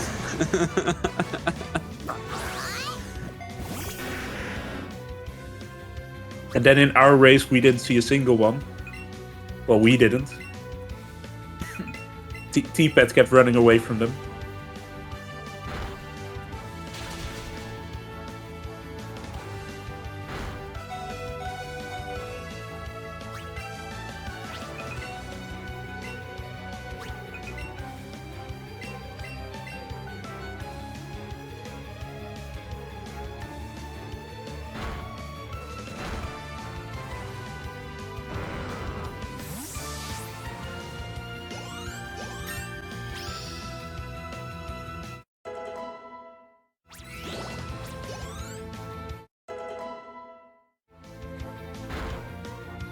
Standard J&J fight for Edda, though.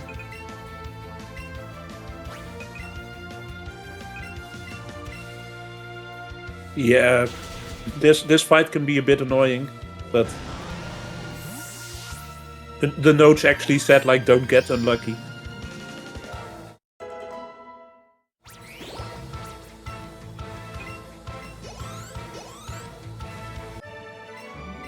But this is also the last fight where we saw the Eevee.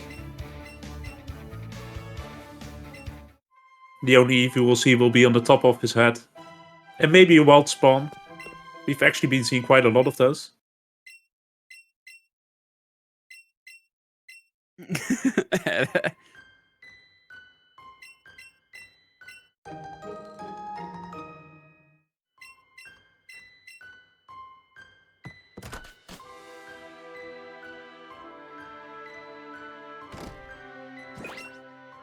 And now Eevee's now getting deposited, and that's the last we will ever see of Eevee in this run.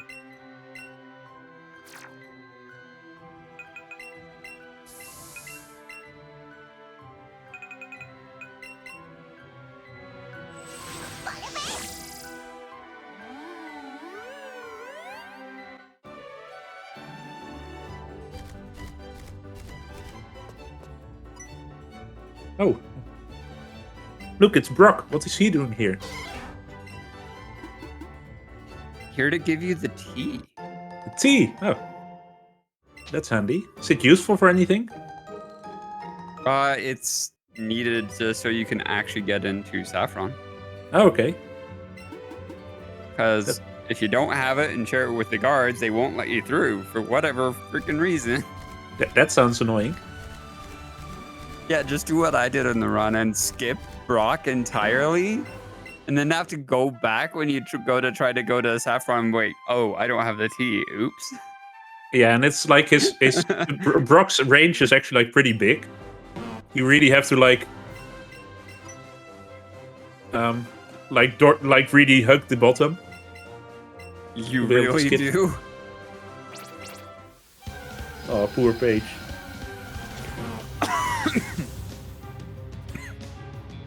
Paige isn't having the best of luck, sadly.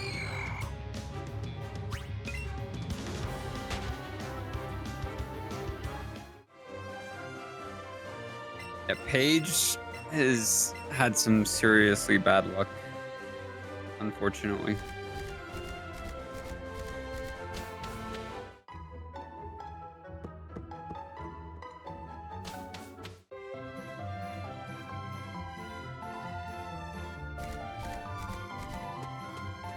Yeah, and just like he doesn't have enough experience yet to really like overcome having the bad luck. Because this game is actually pretty forgiving in a lot of the battles. It really is. Most of the battles, by and large, are very, very safe. Unless, of course, you get crit. And crits do happen. Yeah, but even then, in most cases, like you can either like call in a second trainer to help set up again or stuff like that. And gets the one shot on the Arbok with the outspeed. That's a really good turn one. Yeah, that's a fast Eevee. Eevee go zoom.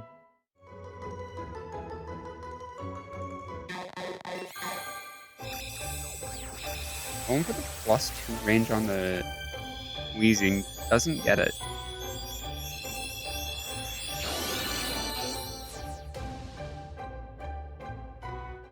Yeah, rough early 17.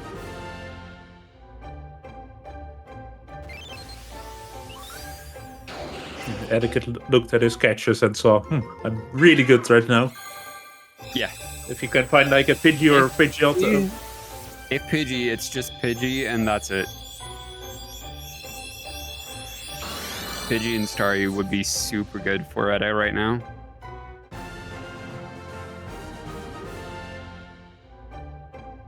Stabby Bird would also be very good.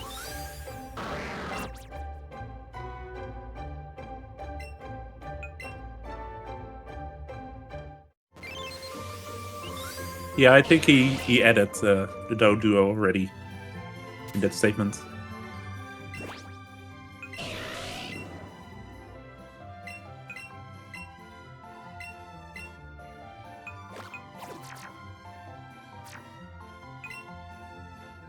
And Eddaket is showing off why he called a Ponyta. A Ponyta evolves in one level into Rapidash.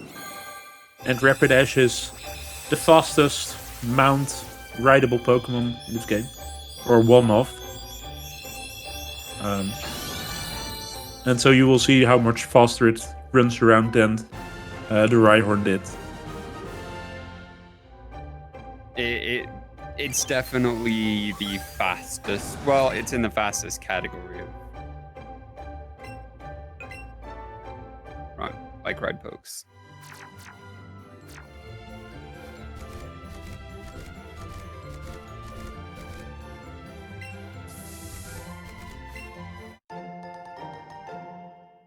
Does still need the Doduo and would love to see a Pidgey. There's the There's Doduo. the Doduo.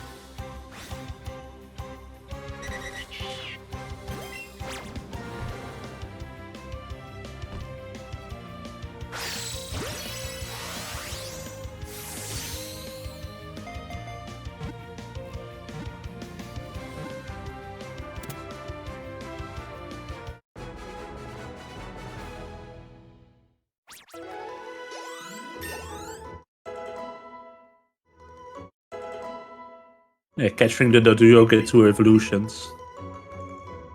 Gets him the Machoke and the Haunter both. Yeah, so he's also like if he gets a bird, that's the only thing really needing EXP. Yeah, it's looking up for Eddaket.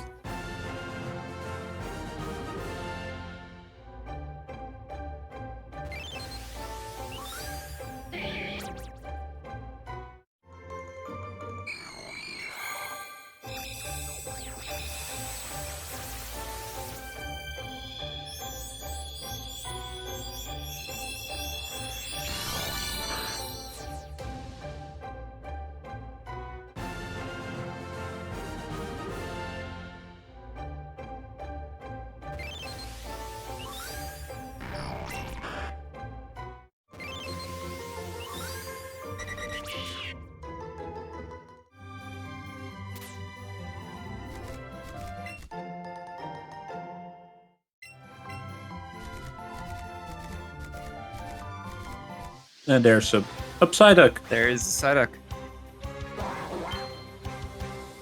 He literally just got exactly what he needed. He looked behind him, saw the giant plush. Looked behind him in the right side of Psyduck. 44 C-Skim is insane.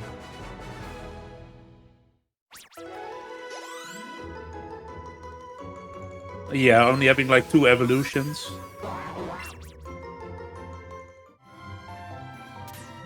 Because as Razor said earlier, we're getting a Staryu that we evolve into Starmie. So that's 2 of the... But that's just the Water Stone that we are going to pick up soon. So that's just like 2 quick evolutions. And we're getting 2 gift Pokemon. Literally doesn't need any other catches other than Staryu. So he can skip the Coughing, skip the Tenta. That's just insane. No Magmar or... Gosh, needing Magmar is oof. No Tangelina. No, not getting Tangelina is kind of sus. But in this case, probably optimal.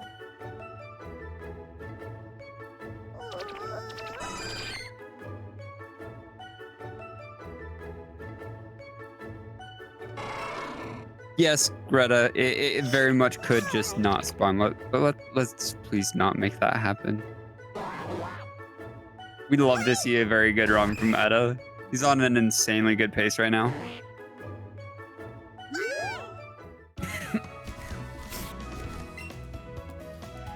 Yeah, he might just PB again.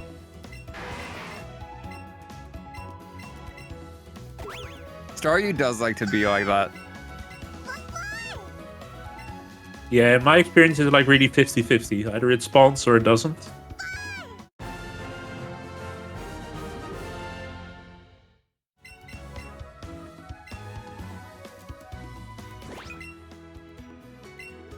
We must summon the God Star.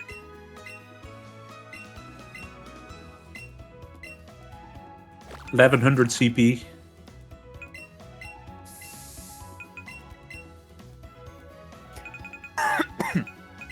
never get to attach to a running excuse.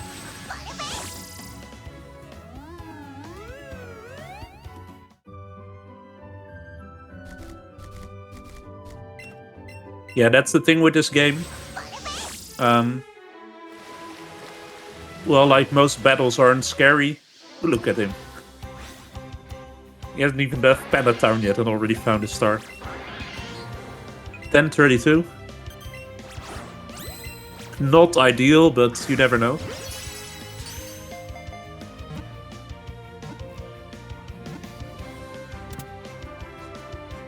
Does have a 1032.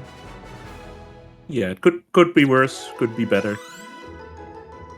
It doesn't always say anything, really. It could very much just be... Yeah, it's like a calculation of like the average stats. Or like the total stats. And one with very high CP could just have like everything in defenses. That we really don't need. They really are a hoax. This is true.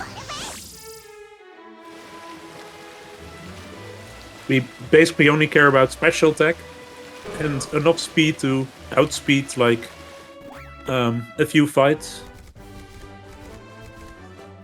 We will see the stats soon.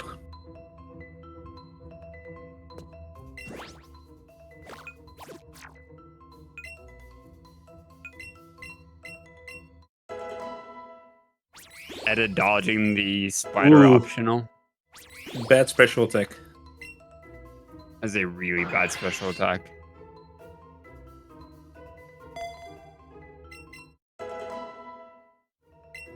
Plenty of speed, but yeah, he's going for the 3 candies. It's definitely... Like, it's got some speed. That is not good special attack.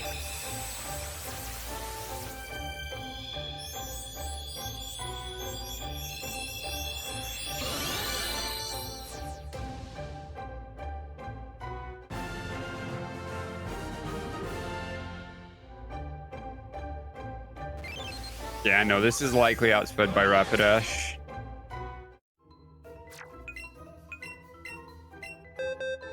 Is it, though? No, I don't think so. Oh, 116. Yeah. Ooh. It is outsped.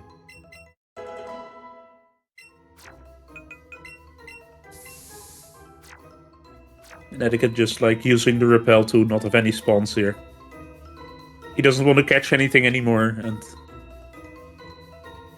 Pokemon the here special can attack is 111. It's very low.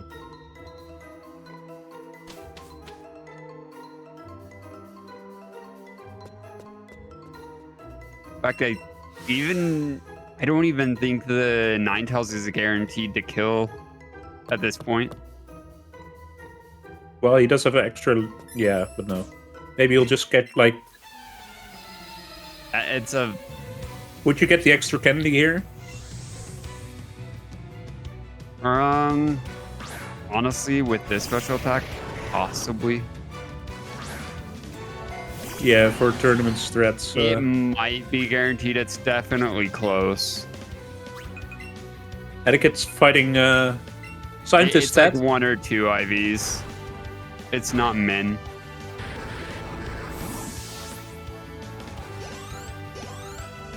Yeah, this is Scientist stat, and in the early games of speedrunning this game, 2 controllers weren't allowed. You have to do everything 1 controller. And this fight was one of the most difficult fights in the game. It was just stupid, like Starmie had... Like, you had to survive a lot of turns and get low rolls to be able to survive it or have plenty of special defense. But now we have 2 controllers and it makes the fight pretty much free. Yeah, I'm with T-Pad on that one. Like, I don't know that I like the extra candy. This will definitely be a 2C on Lance, though. Almost certain.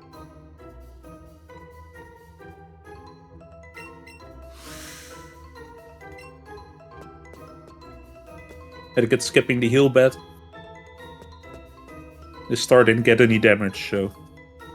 Yeah, and he's skipping the candy. Yep.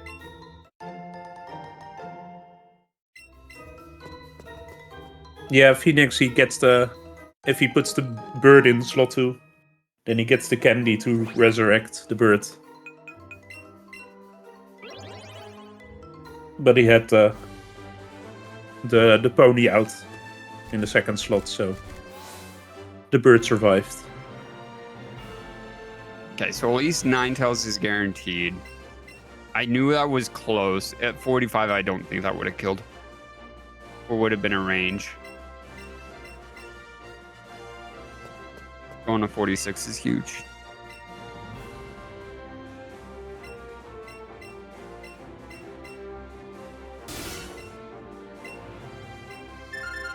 Edit quiz.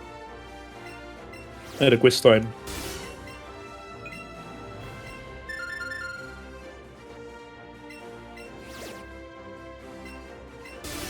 It looks like the other race is almost done.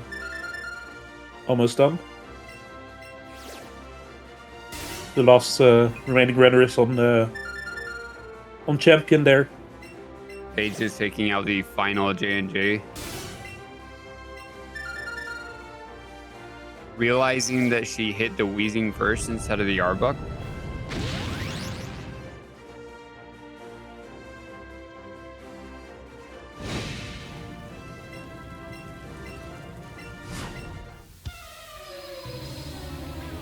Yeah, I think she should have probably used another special attack there instead of healing. But that's just like not enough experience yet in this game, I imagine. And then Rhyhorn gets double targeted, which is ideal there. That's fine. Yeah, that doesn't matter. You can still ride Rhyhorn even if he's fainted.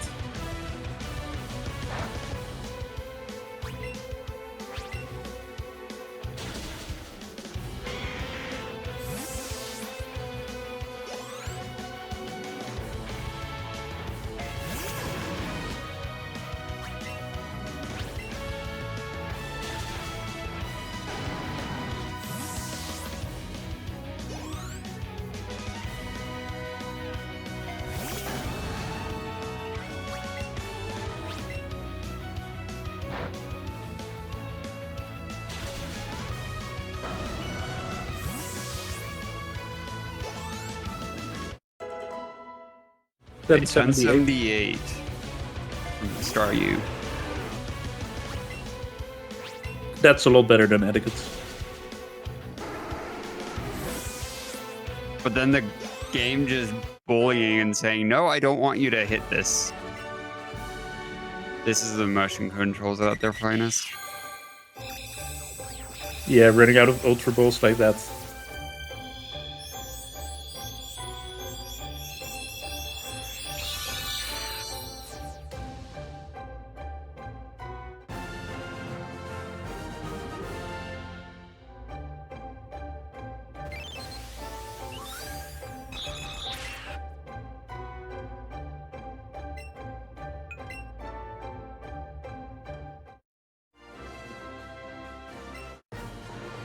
Etiquette getting Dodrio just in time.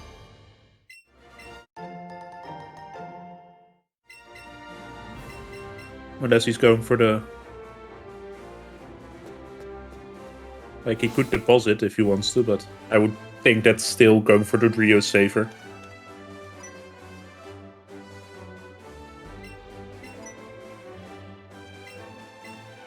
Because another one of like the hardest fights with Scientist stat a bit earlier.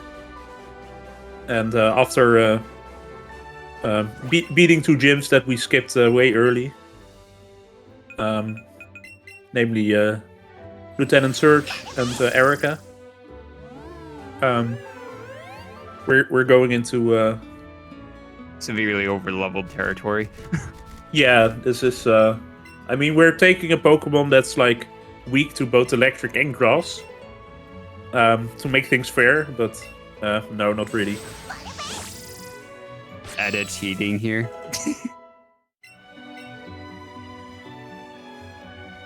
Let's just go in with like 20 plus levels. It's fine.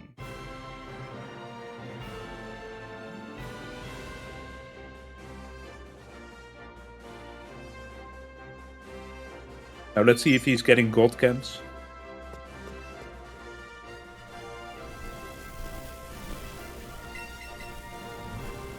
First can is good. And he's going for the one above. Yes, also good. Nice. Yeah, in this game you always have the same cans. It's not like the stupid having to like either manip for them or just trying. Like some of the other games.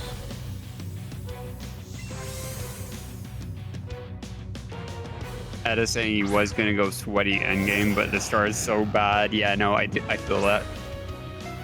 Safety star here is definitely the better play.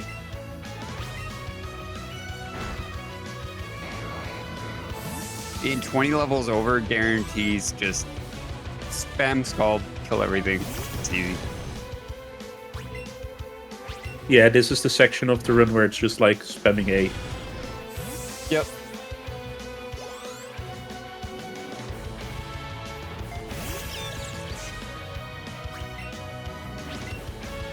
Luckily it's only like a short bit. It's nice to like settle yourself, think about some things, plan out ahead. Because the section that's coming right after these two gyms is... Oh, Leggy with another bad star. Ooh. Also going for the 46. Very, very fast, but special attack is very low.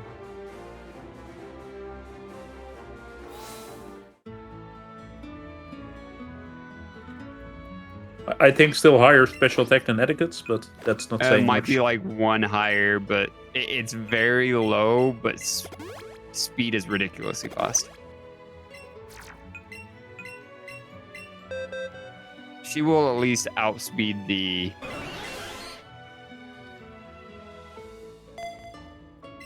The Rapidash. Rapidash, yes. Yeah, and that's basically, if you hit that, then you basically know all the outspeeds that you pretty much like. There's like one that's like very rare to hit. I've never been able to like outspeed the one that's like way later in the run, but you know that you outspeed everything else.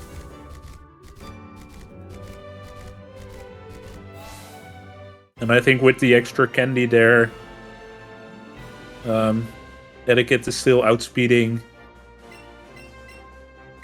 most things, if not everything. Yes.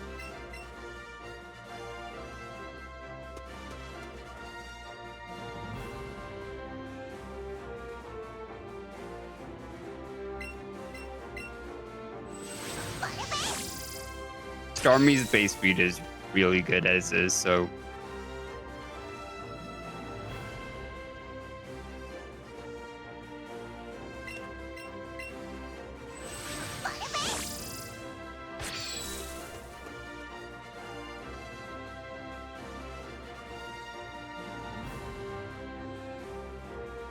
I think the other race is finishing because our preview yes, the other suddenly race looking did finish.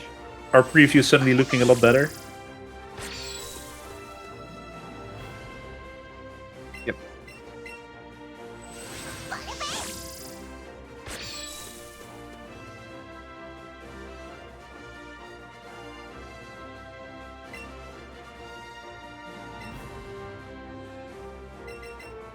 Oh, there's a Doduo for Paige.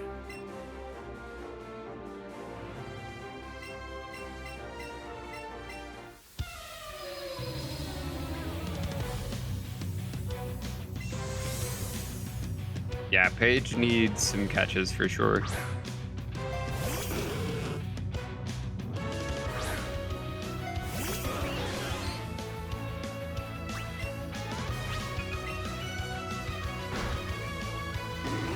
Yeah, I'm actually looking at it like...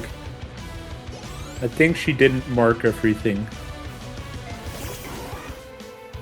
I don't know that she did. Because I see a Nidoran female, but not a Nidorina. Welcome Raiders from the other channel. I hope you were able to watch a nice race there. Here we have Eddaket versus leggystarscream versus Page Inside. And Eddaket is out ahead. Page has been having some bad luck. Like some worst timed criticals against her. So she's fallen a bit behind. And both Eddaket and Leggy have pretty bad stars.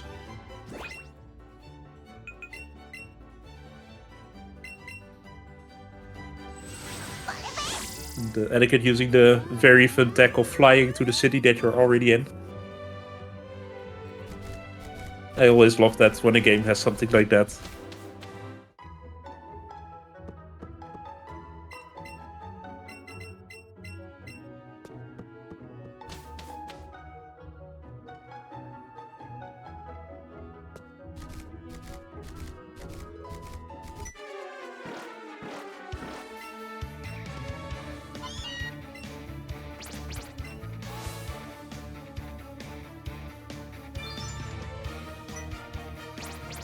And Eddaket is entering Silphco.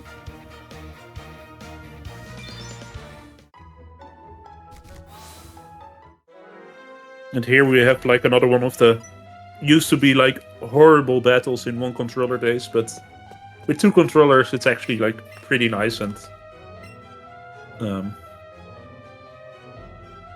oh no, Paige. No, Paige. This is not one of the optionals you want to hit. No, it is not. It could be worse. It could be one of the water optionals, but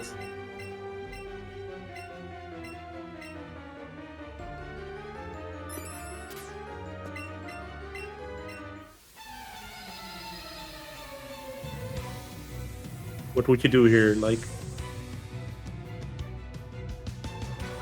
this Probably is- sometimes do, yeah. Or Card Blast. ooh, he has full restore.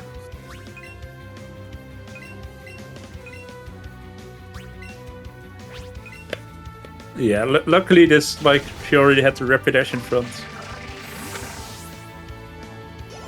Getting one of these optionals can be very bad. Yeah, she's really, like, getting away from all those trainers. It's a very annoying route to, like, skip all the trainers. I've had a lot of issues with it. I really spent some time practicing it before the tournament. Just to be able to dodge all of them.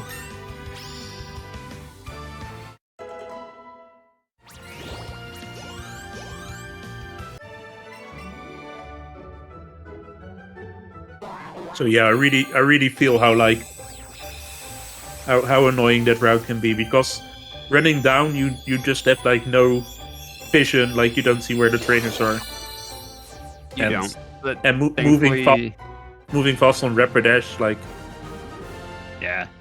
Thankfully, those trainers have like zero vision whatsoever. So you'll see a lot of us just kind of weave our way through there without getting too close to them, and you're perfectly fine.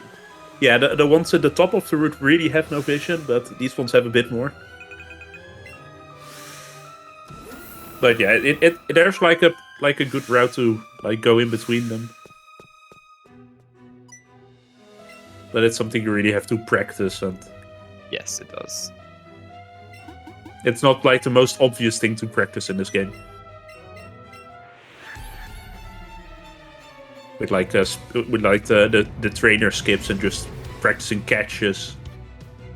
Eddaket now on the worst fight in the game. Yeah. Let's see how this goes.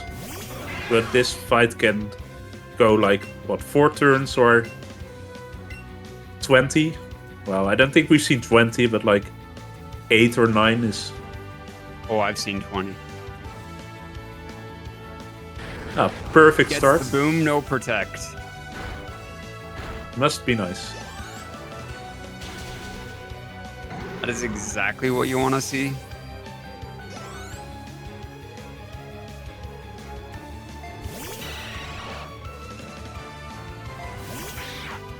Yeah, in my race against you and T-Pat, I got Thunderbolted, fully paralyzed turn 1.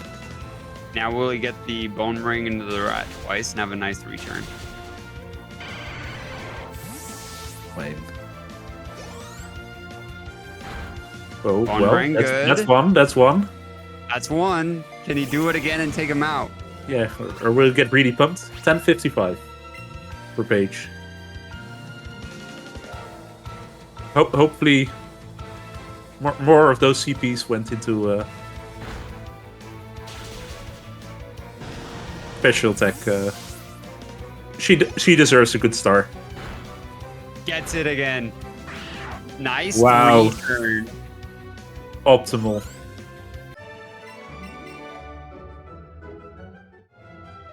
If eddaket listens or watches back this race, can you teach me how to do that fight like that? Get lucky.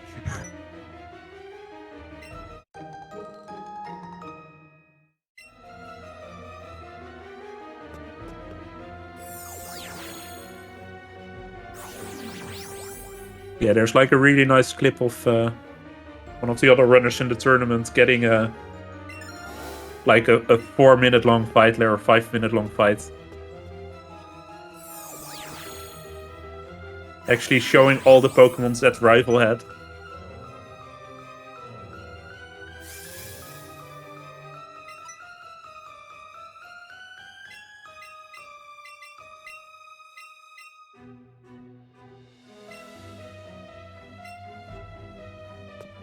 Luckily, we don't have to fight Archer again immediately, but our rifle will take care of it. Instead, we can just go walk right on. Oh, wait. There's Jesse and James again. One last time. But at this point, these fights are like where, like in the EV section, they can be very annoying. With the power of the star with Psychic, it's just like a very easy fight. Yes. Because you can just Psychic the Arbok, kill it. Like the glare won't be a problem. And you can even go in for sword stance on the Dodrio.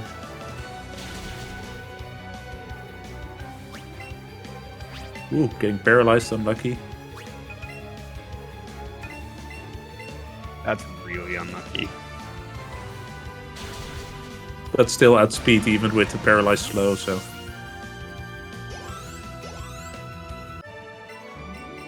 We'll need to heal going into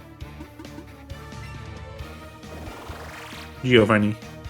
no, you can heal out. Like, that's not the biggest issue. You can get through that. The biggest issue is you'll need to heal before Sabrina. Ah, yes. Look at these beautiful paintings there behind the 3 legendary birds. You don't really see the Articuno at any point, but it's there. With the Zapdos behind Giovanni, and there's the Moltres in the middle.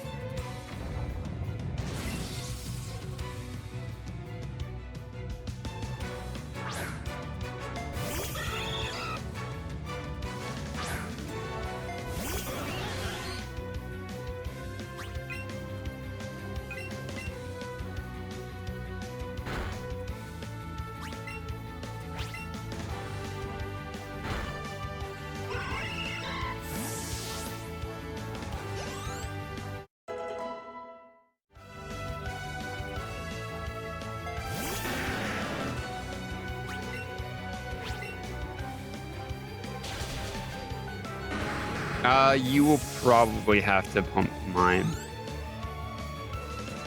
Wait, will you? You could heal stall for a turn, but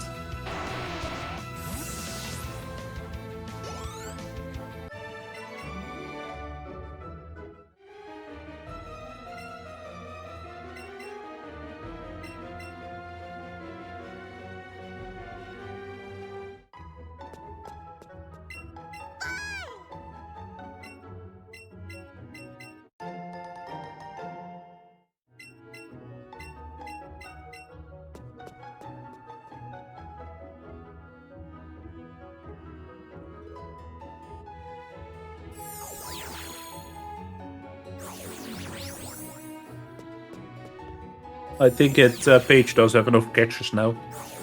Just need some evolutions. Gets a decent star. Yeah, way better special attack than the other two. By far.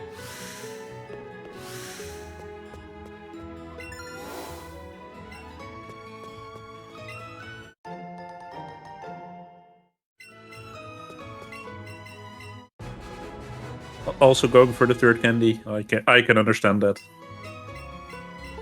You'll find that almost all of us go for 3 candies on this at this point. Yeah, and it's just like also with how okay her luck has speed. been going.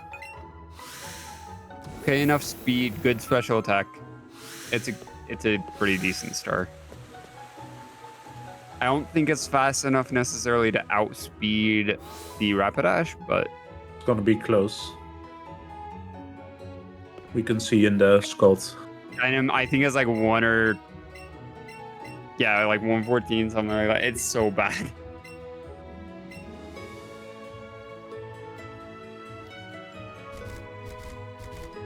Yes, 118. Yeah, perfect.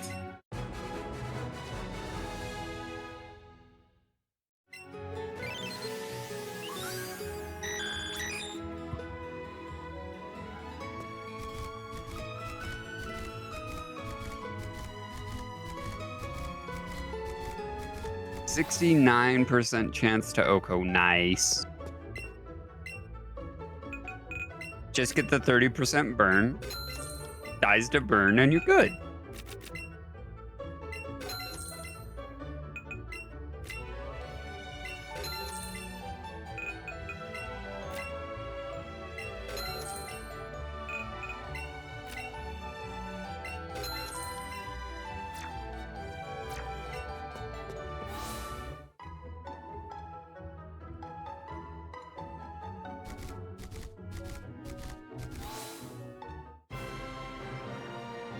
Simply hit the range. Yeah.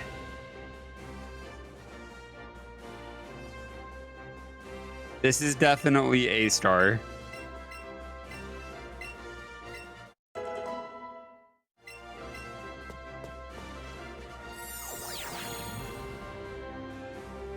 Yeah, there are stars, and this is one of them.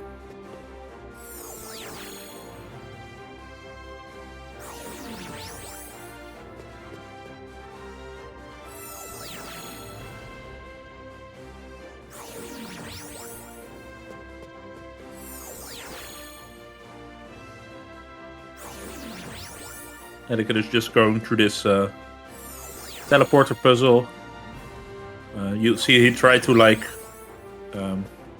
get through the portals like as straight on as possible, because that saves just a little bit of time every time.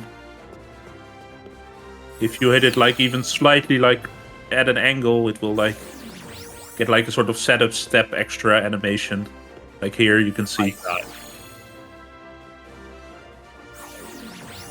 And it's like only a small difference, like not even a second, but it's just like it takes you a bit out of your flow as well if you're like good at it.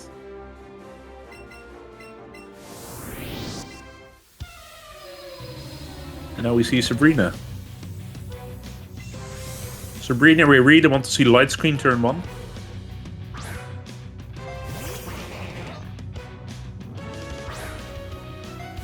Or will we get the no light screen at all? Now that would help for his range. Yeah, the light screen. He didn't heal.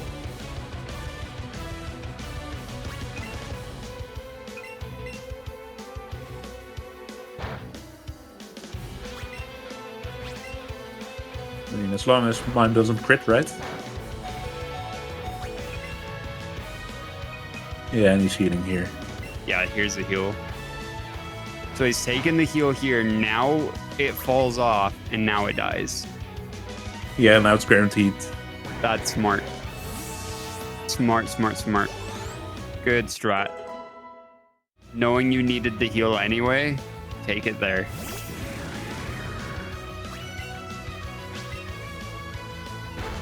Yeah, knowing Eddaket, he probably also like knew he would survive a crit. Etiquette with the 5-head struts. Meanwhile, Leggy getting, like, losing the Starmie. You're running out of healing items. Para on Archer is so bad. Yeah. Now it just has to go boom.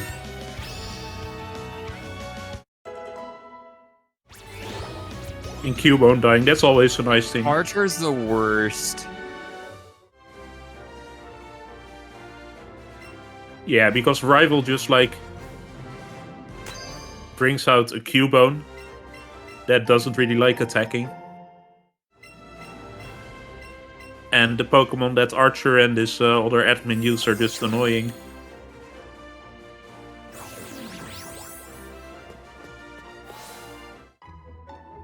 Like the Mug has like Protect and Minimize. And Screech.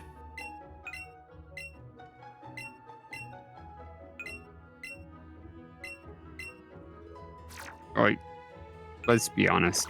It does nothing.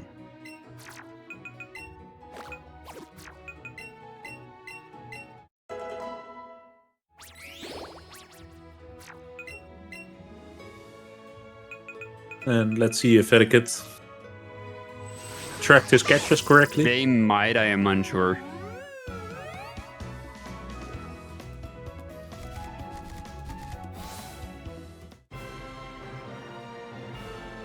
Drum rolls for Etiquette. Will he get kicked by Koga?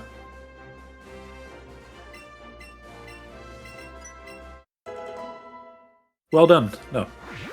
You get a freeze, but Gets through. Not yeah. kicked. You love to see it.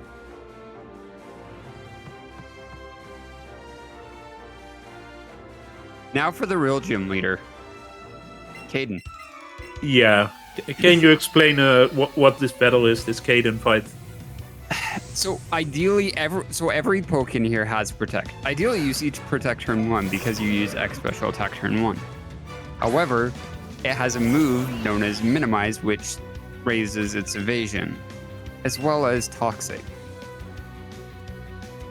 And there's the minimize. That is the absolute worst possible. And there's a protect. And At least you he hit. hits through the minimize. Yeah. It can spam minimize protect. Yeah, I did a run earlier today, and that was just turn 1 minimize, miss. Turn 2 and minimize, double miss. protect. Turn Gets the 3 protect on this. speed drill. It's so bad. And with It's his so bad. and with his bad special attack, like he really needs those psychics. Could be worse. Could be holding bright powder. Thank goodness there's no held items in this.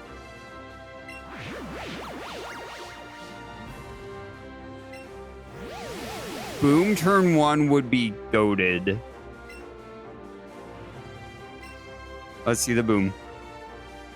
Let's see boom turn 1. Yes. Koga can boom. I have died to crit boom.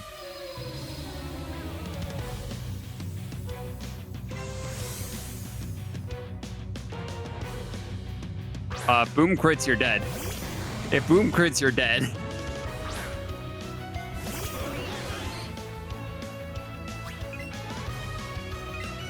Go boom. Yeah, it's a toxic. That's important. You heal the toxic here because you don't want to deal with that. Oh, that's a wasted. He has to go for psychics here just because that low of special attack, he doesn't have the range for Scald. Yeah, so as long as they don't like all troll with protect. Which they love to.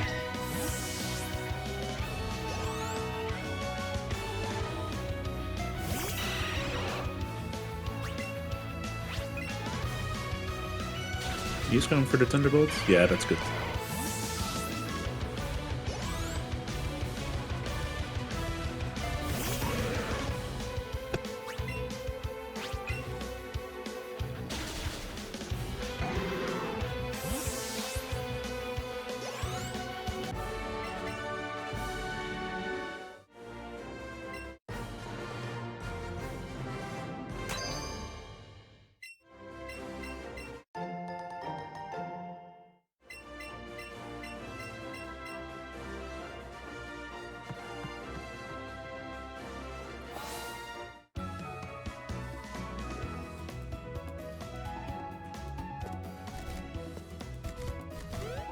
Don't forget to pick up the gold teeth here and strength. That's also something that you can just forget until you get to Victory Road, and then you're like, ooh. That's a back trick.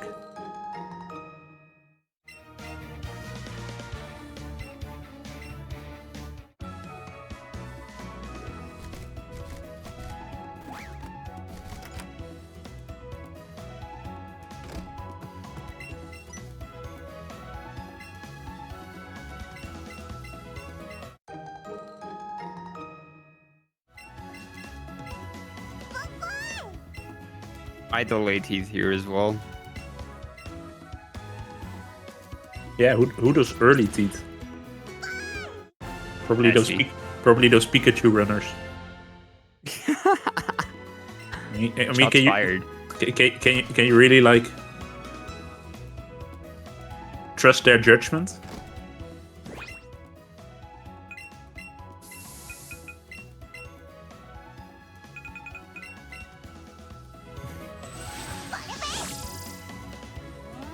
I don't know. I do trust Greta's judgment. And she runs Pika, so, you know.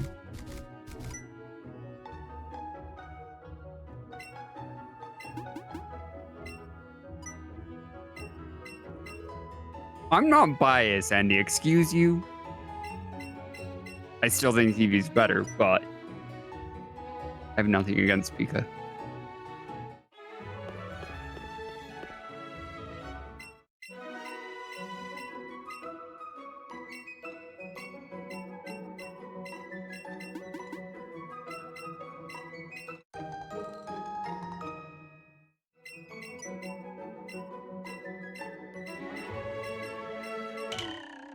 Wait, Paige dropping the coughing? I think Paige probably has the 50 catches then. But like it's been we're not seeing the tracking of Paige herself, but our tech Fury is tracking the catches for Paige that we see on the. So maybe he which could has just it at 47. Yeah, but he could have just missed something.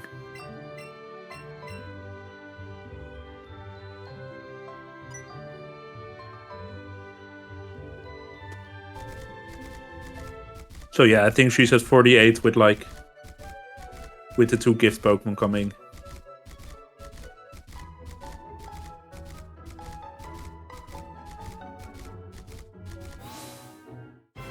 That's what I was thinking, is missing 1 Evo and then the 2 gifts. Unless she's planning on the Vulpix. Yeah, but you would normally do that in that menu.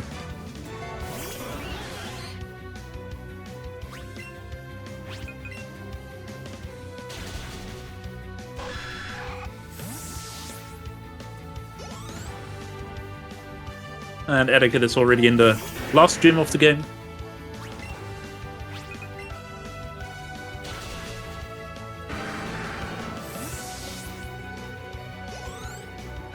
I really wonder who's the gym leader. No, everybody else here is the real gym leader. Although this is probably going to be 2 controller on the Giovanni for sure.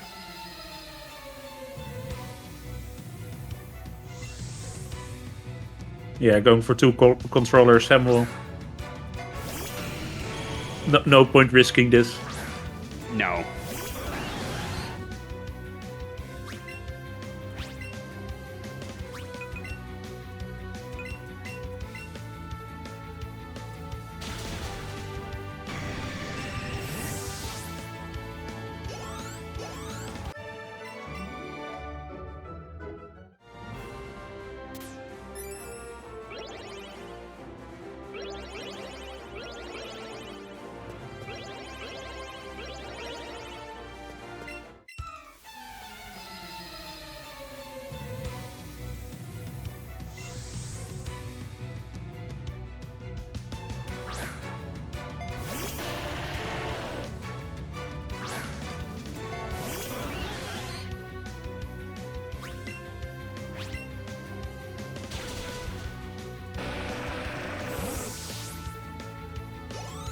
Scott Vera. Okay.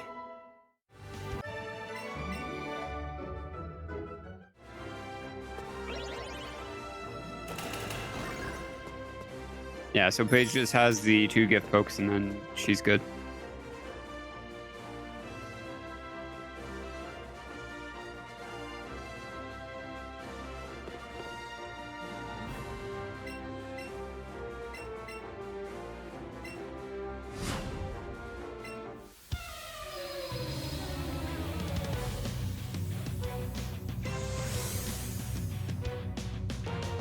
Yeah, this 2-controller Giovanni Strit is really nice. With 1 controller, you have to like set up an X defend. And Yeah, because you'll never outspeed the Duck Trio here. Dog Trio. It's just way too fast. But if you have a second Pokemon that's, well, in this case, the Rapidash, that's weak to Earthquake, the Trio will always use Earthquake. It will kill the Rapidash, but because it's a spread move, it's like doesn't deal as much damage. So the Starmie won't die, even with a crit. And went for Psychic on it.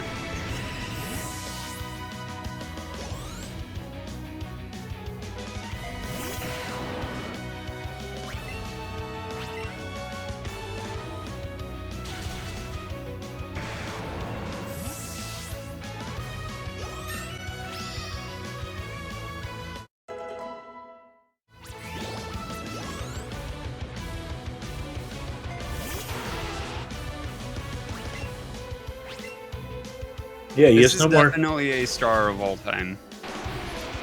He has no more Psychics. He'll be elixiring.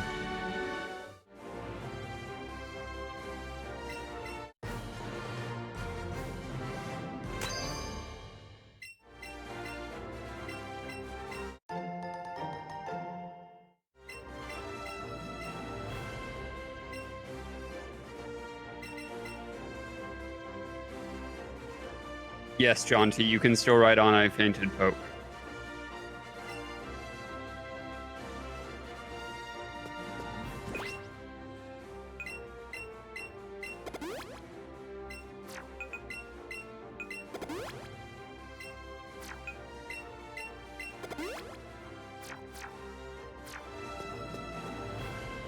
We saw a frame of Max Elixir there, so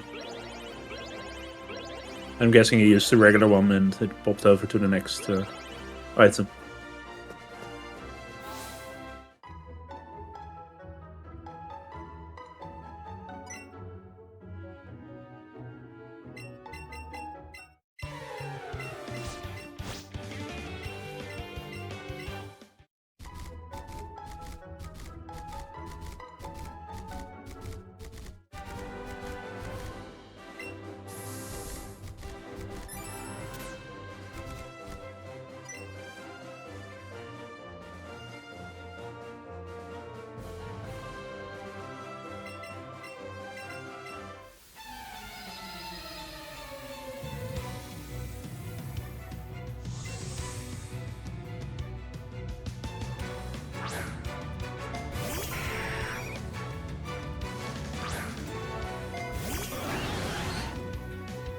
Yep. Paige now going on to the Archer fight, which, quite frankly, is not fun.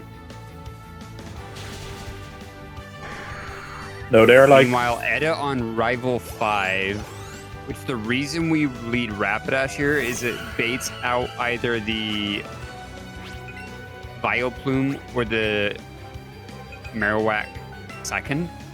And we'll set up X-Speed here because X-Speed takes a turn to take effect instead of taking effect immediately like all the others. That way you're guaranteed to now outspeed the Raichu, and then you can set up the second X-Spec. Thunderbolt paralyzed, but at least the Muk is dead. Yeah, she And still needs Boomerang. Boom. I mean, you can heal. You can heal, but you need to see Boom here. Or the Cubo being a real pal, but... Like that, though. No, just heal again. Is she out of... No, she has 4 more super potions. I was gonna say... Just Boomerang Cubone. Don't spam that.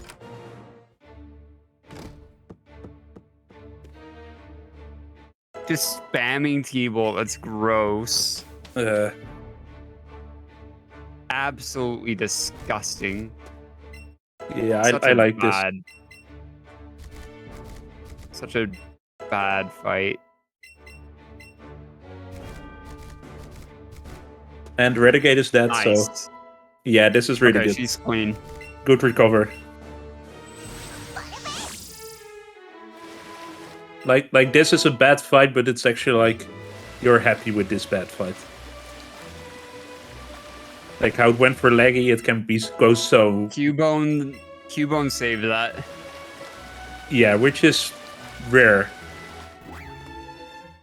Cubone really likes not attacking.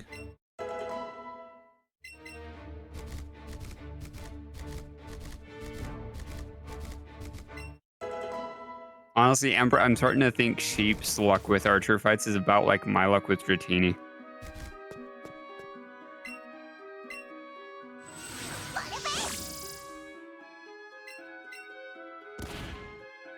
Leggy did have a pretty bad Archer, yes.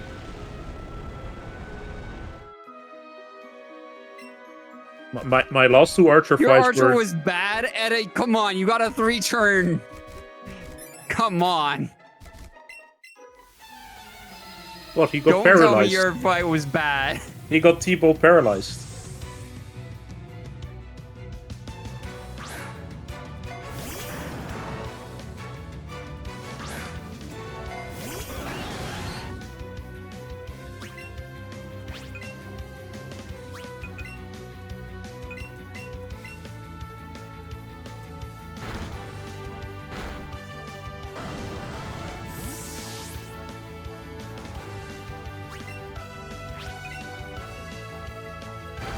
No, Paige.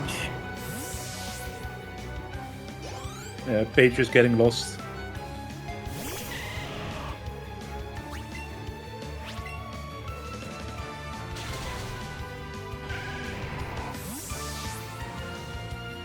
Watch out for the spinner. Yeah, this building really is a maze, and you just take the first teleporter. Yep.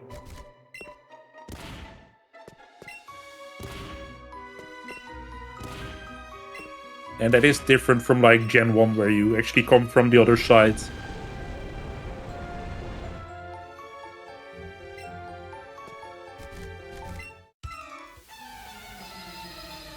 So even after we take out Archer, he comes right back and is like, no, you're not going through. I will take you down. I'm like, we just beat you. Thankfully, Rival steps in and is like, no, I'll take care of this one. He's weak. Cubone has this. and in Paige's case, Cubone did. So there's reason for confidence there. Mm-hmm.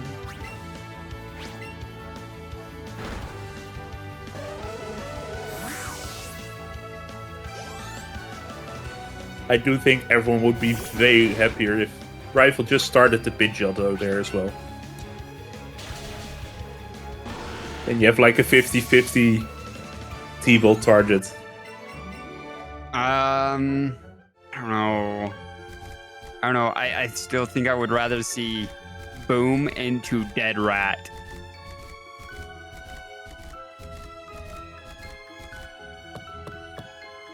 I rather kill the Muk as soon as possible. I mean, Archer is an old man.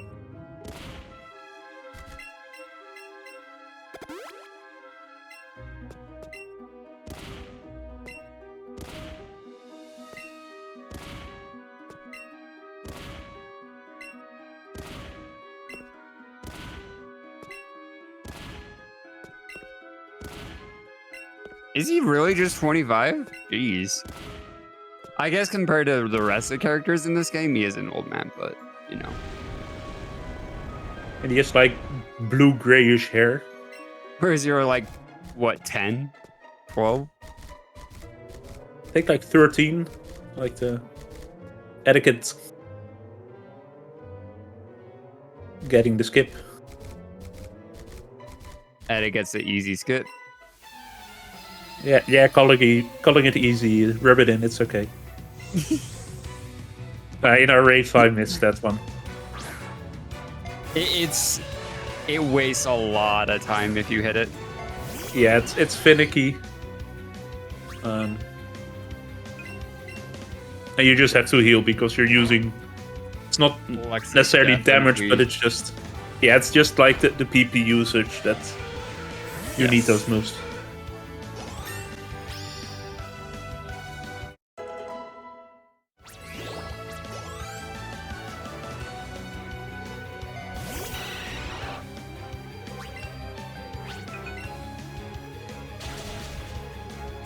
Now, will we see Leggy and Paige get that skip?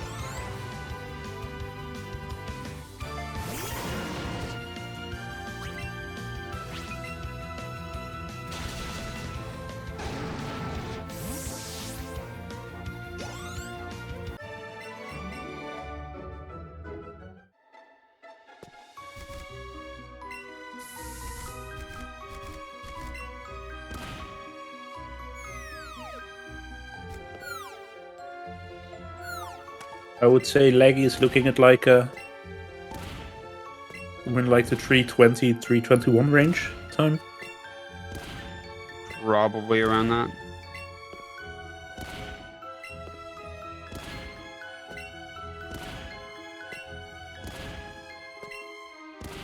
And Paige somewhere in like the mid 330s.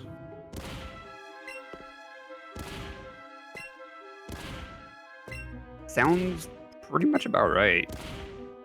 Edda, meanwhile, is still on very, very good pace. Yeah, a bad star won't stop him. What does stop Edda, let's be honest. It won't be me.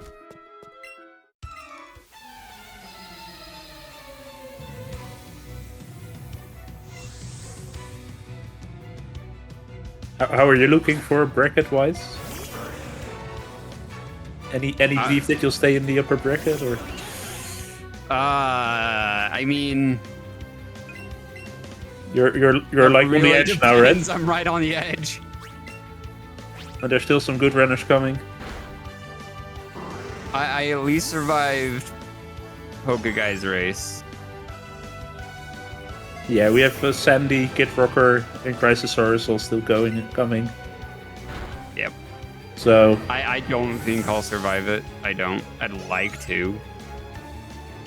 That means you will be dodging Edgy and eddaket at least. Truth be told, though, that run was so bad. I should have had a 313, 312. Yeah, you can do better.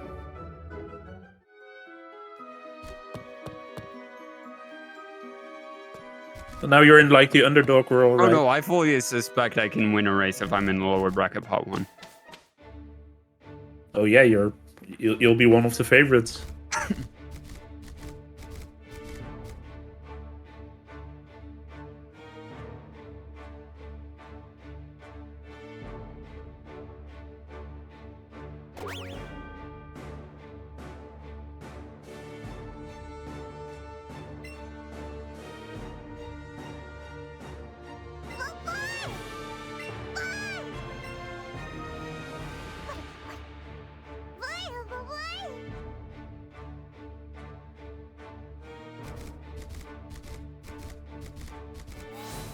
Eddaket entering the...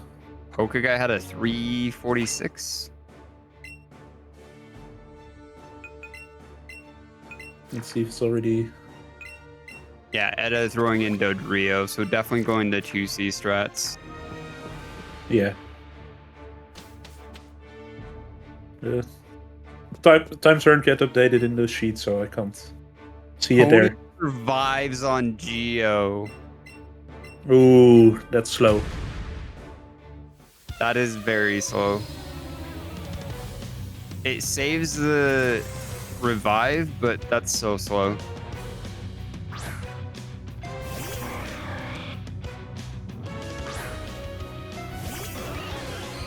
Yeah, you can heal upper now, but healing up out of battle is just a lot quicker. Yeah.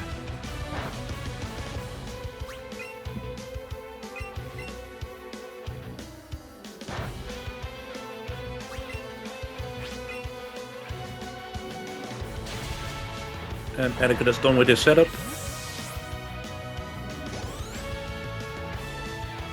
I didn't see if he went to +6 or +4.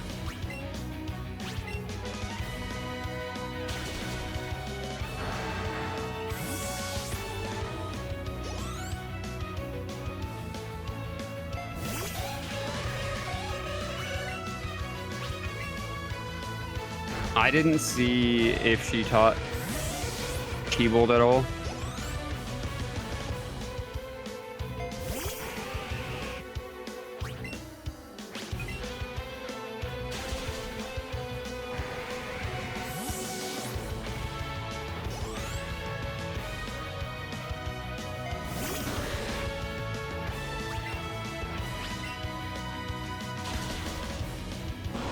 Yeah, let's it's like in the notes it says like you have to do like 6 different things there.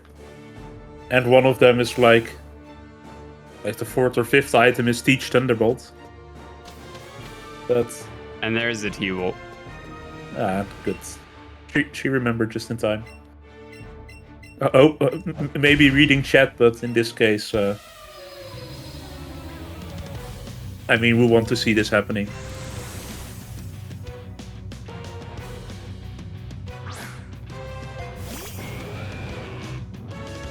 Yeah, Phoenix had this problem yesterday, also using the beginner routes in the notes. It's just like one of the 6 items there, and it's really easy to read over it.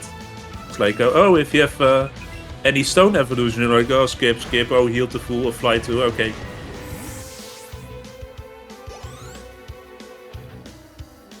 And it's something you forget That's once, smart, and then Phoenix. Hopefully never again. Thermal light screen. Yep.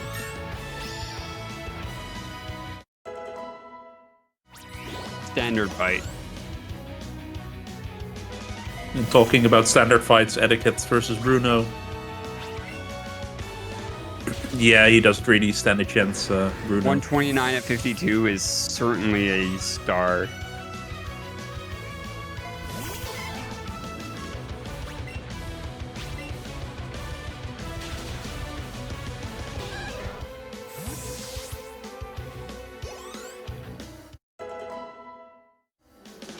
Yeah, but I think the strat there, Dynam, is probably save the 2C until you get to the Dragonite, then summon it. That way it can't die on any of the other pokes.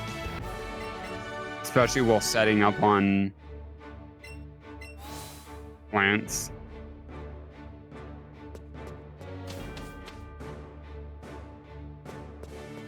That way, even if Star dies, you can drill peck and kill. he's going for the 2 controller eddaket at 5. He didn't pick up the full restore, so. Page getting sleep, just missing the range.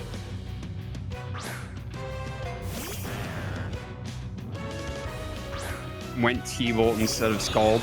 Yeah.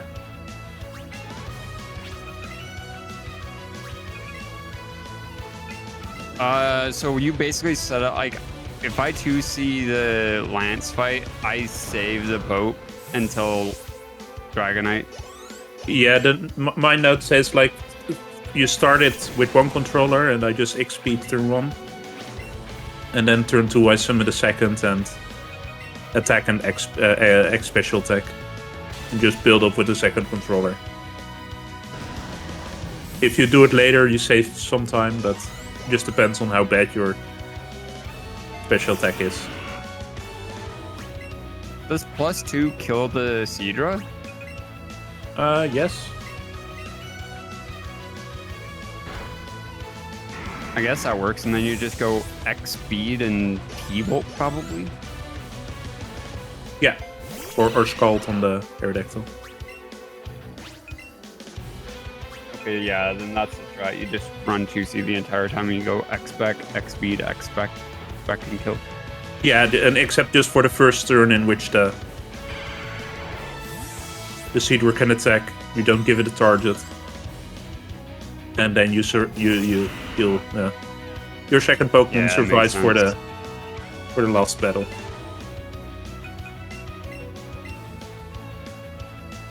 Again, these two controller fights aren't like optimal.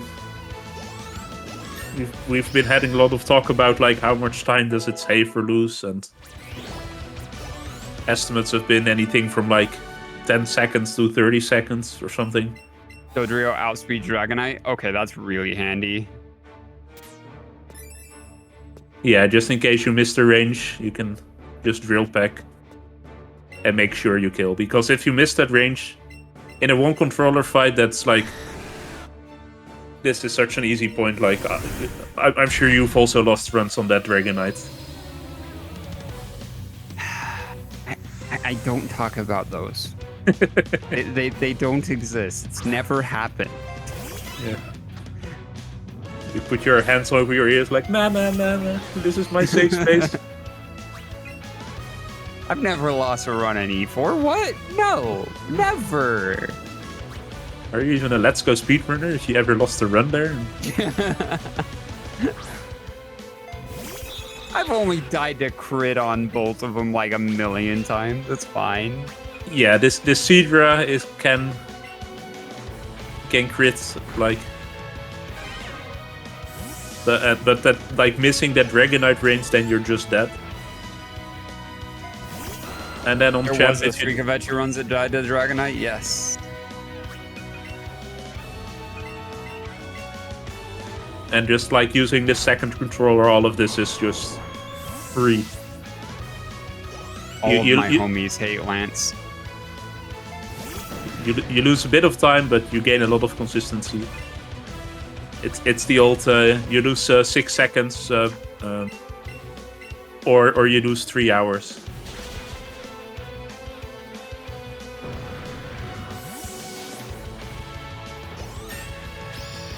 I've only ever died to the Seedra once.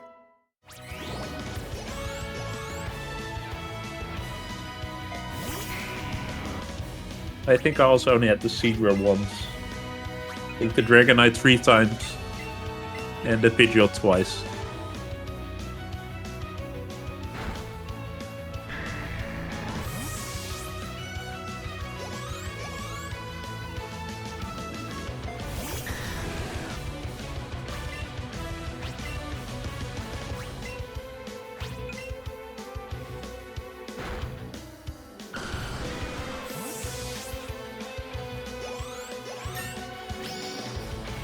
Page going through the maze, luckily.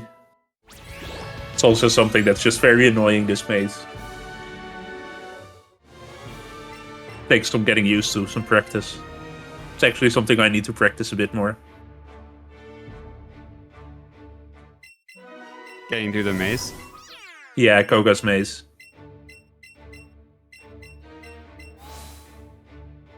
I've never really practiced it. I'm just like, I do it in runs, and every time I'm like... Where exactly is that entrance again?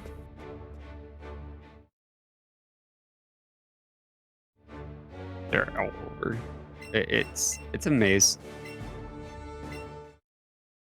Now will Leggy get the Alexa skit?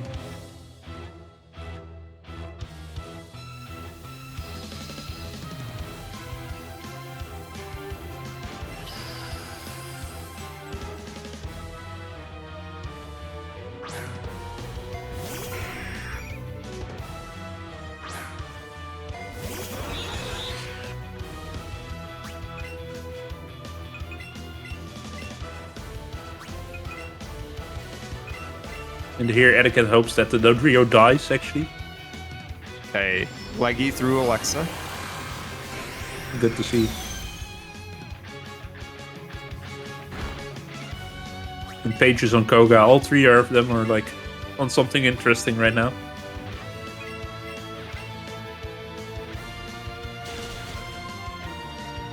And also hits Psychic. That was a good Koga fight.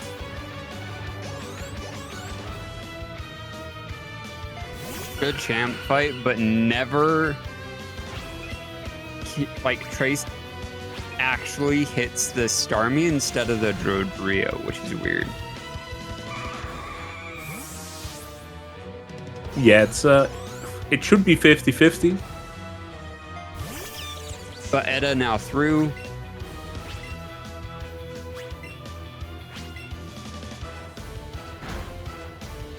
Yeah, it's like, I think this looks like a high 302. No, this is low 302. Oh, Well, mid 302 probably.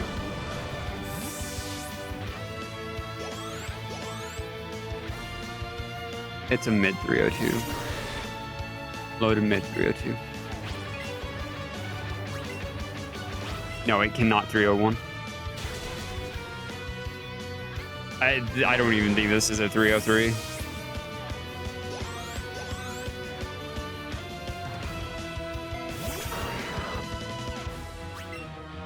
we'll see soon enough.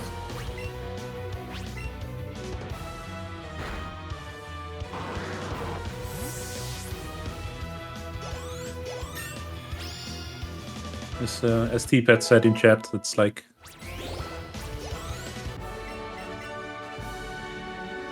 62 GG's seconds from eddaket. here. And GD.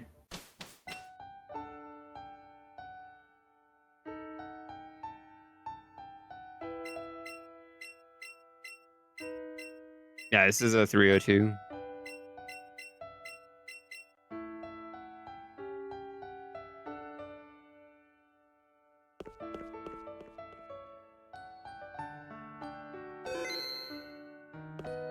Eddaket says 3-0, 245. Yeah, about that.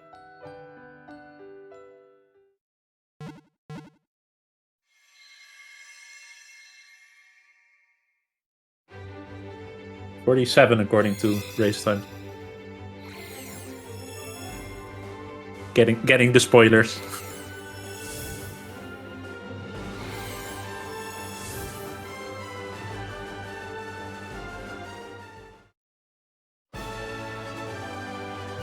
Yeah, good job, Eddaket. GG's. I'm sure he'll join us soon enough. It's a nice 302. Yeah, nice. Second place in the tournament so far. Time-wise. And with this star, this is like, you can't really ask more than this.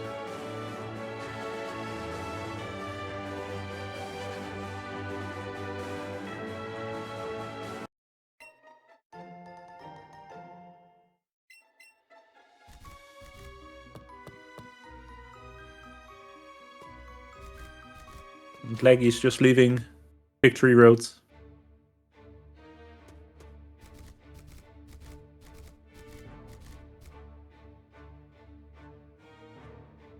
Well, Pages. Just I think- entering the final I think gym. these are like somewhat. These Pages screens looked a bit zoomed in. It does look a bit zoomed in. Oh no, Paige! No!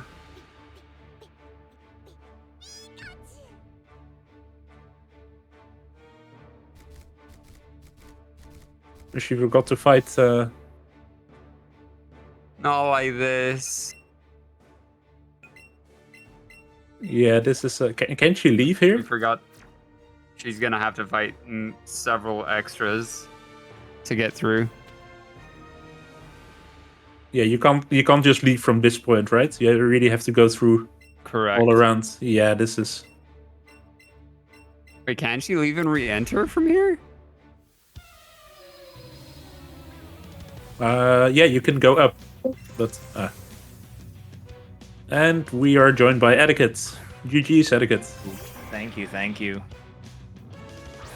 That was that run was weird. Yeah.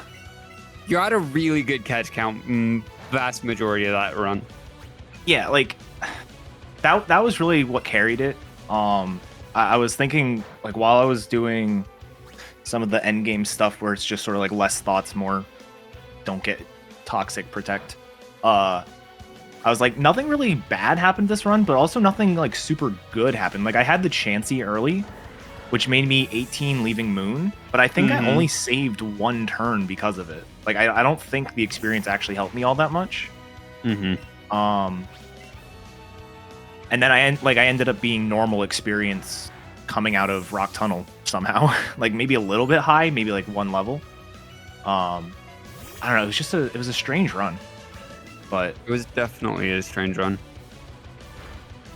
no, I'm super happy with that. I did want to get like a 304 or better, so getting a 302 is awesome. And it definitely was. If I had a normal to good star, and I did normal end game stuff, it would have 301'd. But I knew I didn't need a 301, just based on how the rest of the pots and stuff had panned out. Yep. So I figured I'd play it safe for the end game. Smart.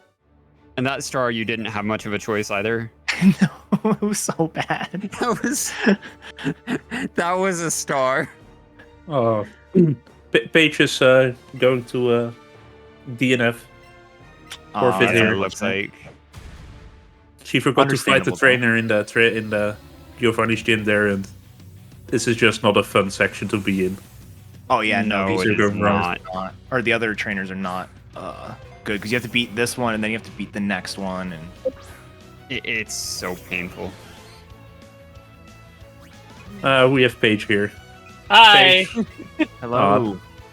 you had no luck this run. Yeah, this run was that. Yeah, I haven't practiced late game, so that was my own fault. And then I tried to keep it up, but after that, I was like, okay. Yeah, Originally, it was just gonna be if I miss hydro pump on Samuel, but apparently I hit it. So yeah, and I mean, Okay. could you have crits in worse moments? Like, You had what, like 2 wipes? I had 2 wipes, and I caught an extra mon.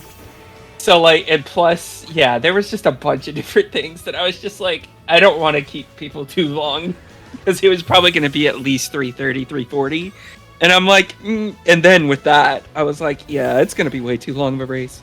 But GG's, Edda. I mean, come on Thank now, you. you still got a 302. Yeah, no, we were just talking about that. It was a weird run, definitely carried by high catch count. Okay. I was literally, so I was leaving tower, I think it was. Mhm. I got both Ghastly and Cubone in tower, and I was Oh leaving my gosh. That was ridiculous. I was like, Yeah. dang, okay, that's a tower. Wait, Also, what? Edda, congrats on the forfeit. What?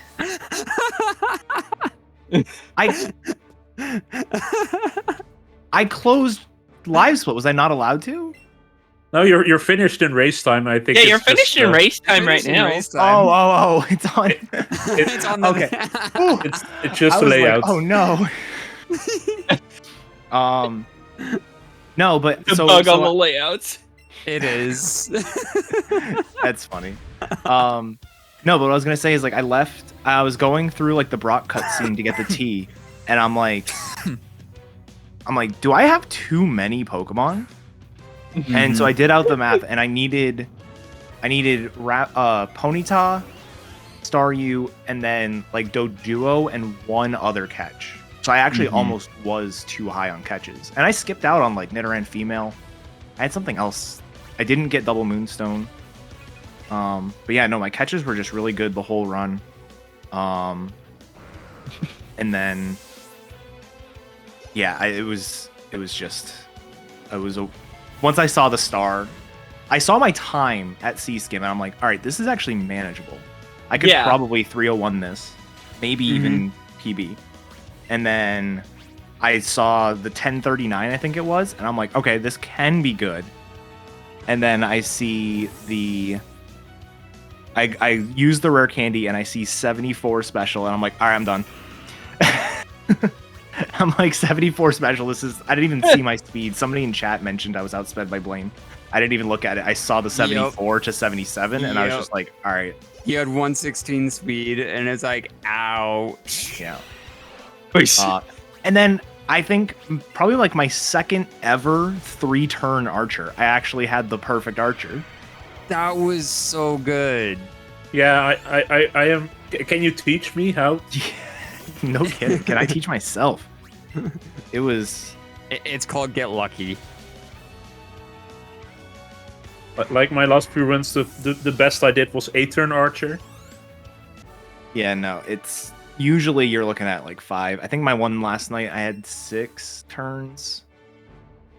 So it was good. It's a time.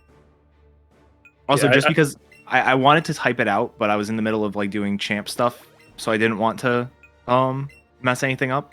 Somebody in chat asked what to do on 2-controller Lance if you get Hyper Beam.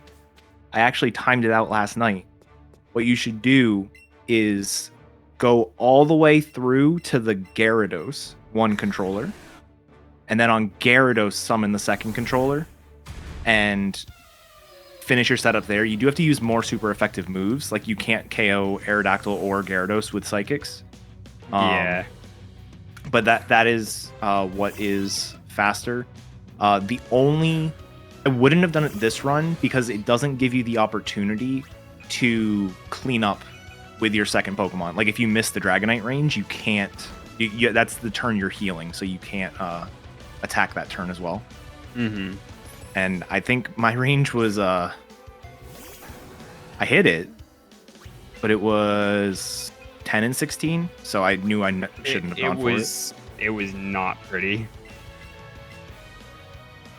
Yeah, we see the fight now on. Stormy. We see the fight on Leggy's side now. How is Leggy's star? Also like bad. 1 higher than yours. Oh man. Yeah, Paige. So Paige, bad. I think I'm the only one that got a good star. Oh, yeah, gosh. that's where all your luck went. And even then, your start wasn't great. It was just Way better than the other. Well, I saw it got speed EVs or AVs, I thought.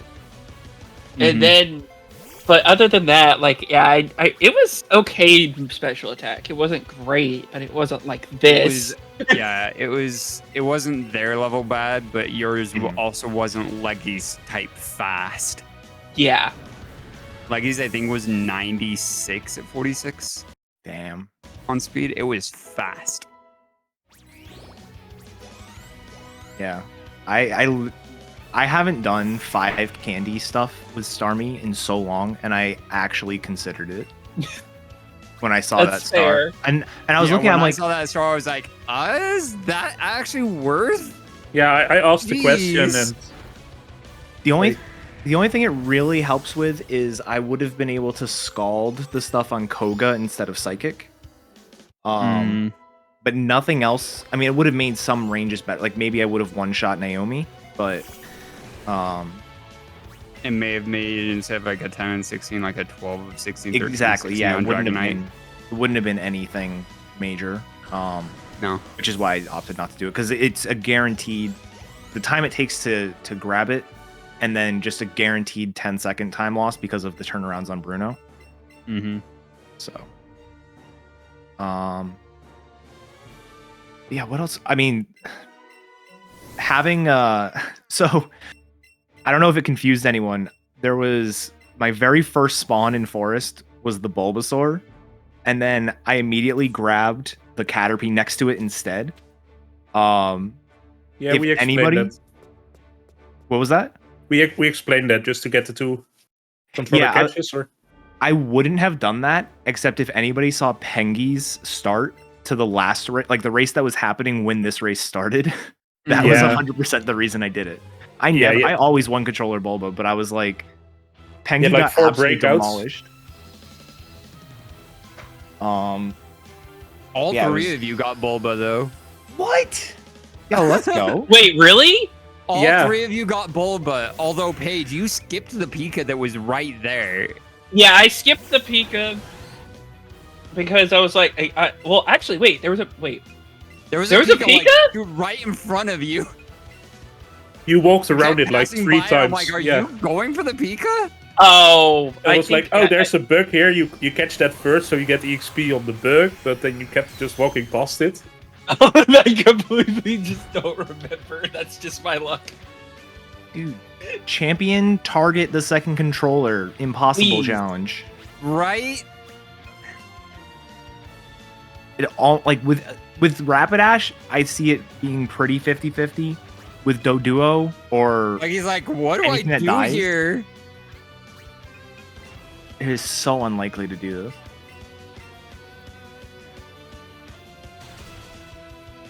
Okay. Yeah, this and then you just kind of have to spam stomp. Yeah. Good. I was gonna say, please recognize that the order is different. Mm-hmm. Yep. Oh, that's right. She's on Pika. I was like, why are you on a +6?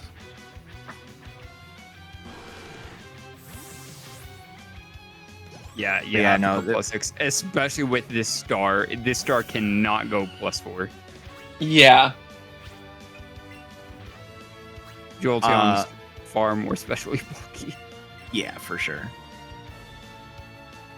No, I was gonna say the only other thing I can think of was my Route 10 was so not good, and then it turned good after I used the repel. Like I think it was only Spearow and then 2 of the big Niddos, or 3 of the big Two of the Niddos. big Nidos and then Fearow Yeah. or something. I'm like, what the freak? My- No. My Route 10 was so bad. I got there. I think I got one of the Nidos. I did the repel. Still nothing. I went to go to Rocket just to clear everything out and tried to go back because I was so low on catch count. Yeah, and for Eddaket, it's Paige died to the last fight before, like the Eradicate. Yeah, I lost to no. So she I had had- to walk back from. I had to walk back from Vermilion. And then, like, That's so bad. almost died again. Almost died again. I was like survived at 4. 3 or 4 HP. Sandy, I got lucky here. Leggy absolutely had a shot to take my time down. This is a solid time for it because, yeah, PB is a 316, so this is Mhm. This is It's a very really solid time for her. Yeah, considering her PvE is only going to be like 2 minutes It's before a this. GG's. Yeah. Yeah. also I Not do being want that to, far behind PB is really nice. yeah, especially like a race, anything can happen. You can't restart. Exactly. Yep. Going for safety strats over normal 1C strats.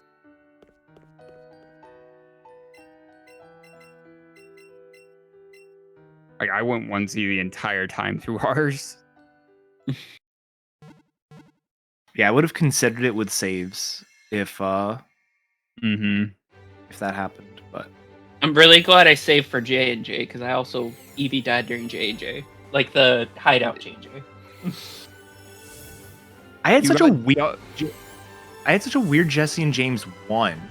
I think my turn 1 Really? was like crunch the Rhyhorn Yeah. and sludge. And so Oh, like I was God. sitting there at like 60 HP still, not paralyzed, not poisoned. I'm like, oh, what do I do? I'm never in this good of a position. What? It doubled into your Rhyhorn. I was like, wait, what? What? Yeah.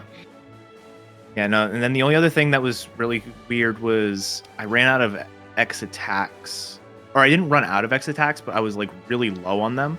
And so Mhm. I think if I had unlimited number of them, I wouldn't have taught Double Edge. Because I got it kind of late. I got it right before Hypno, Yeah, you did. which is fine normally, but with Nidoking stuff, I don't know. But I ended up teaching it purely so I could save the X attack for the Rattata Voltorb fight. That was the only reason I taught Double Edge. Yeah.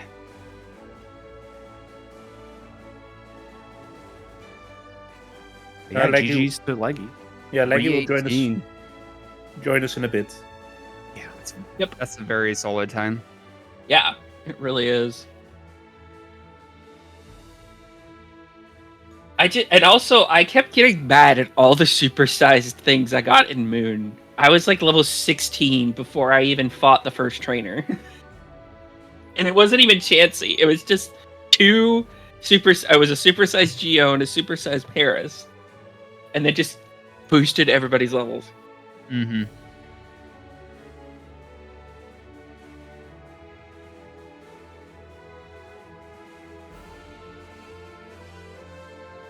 Yeah, and another thing that was kind of funny about this race was just because of the timing of it.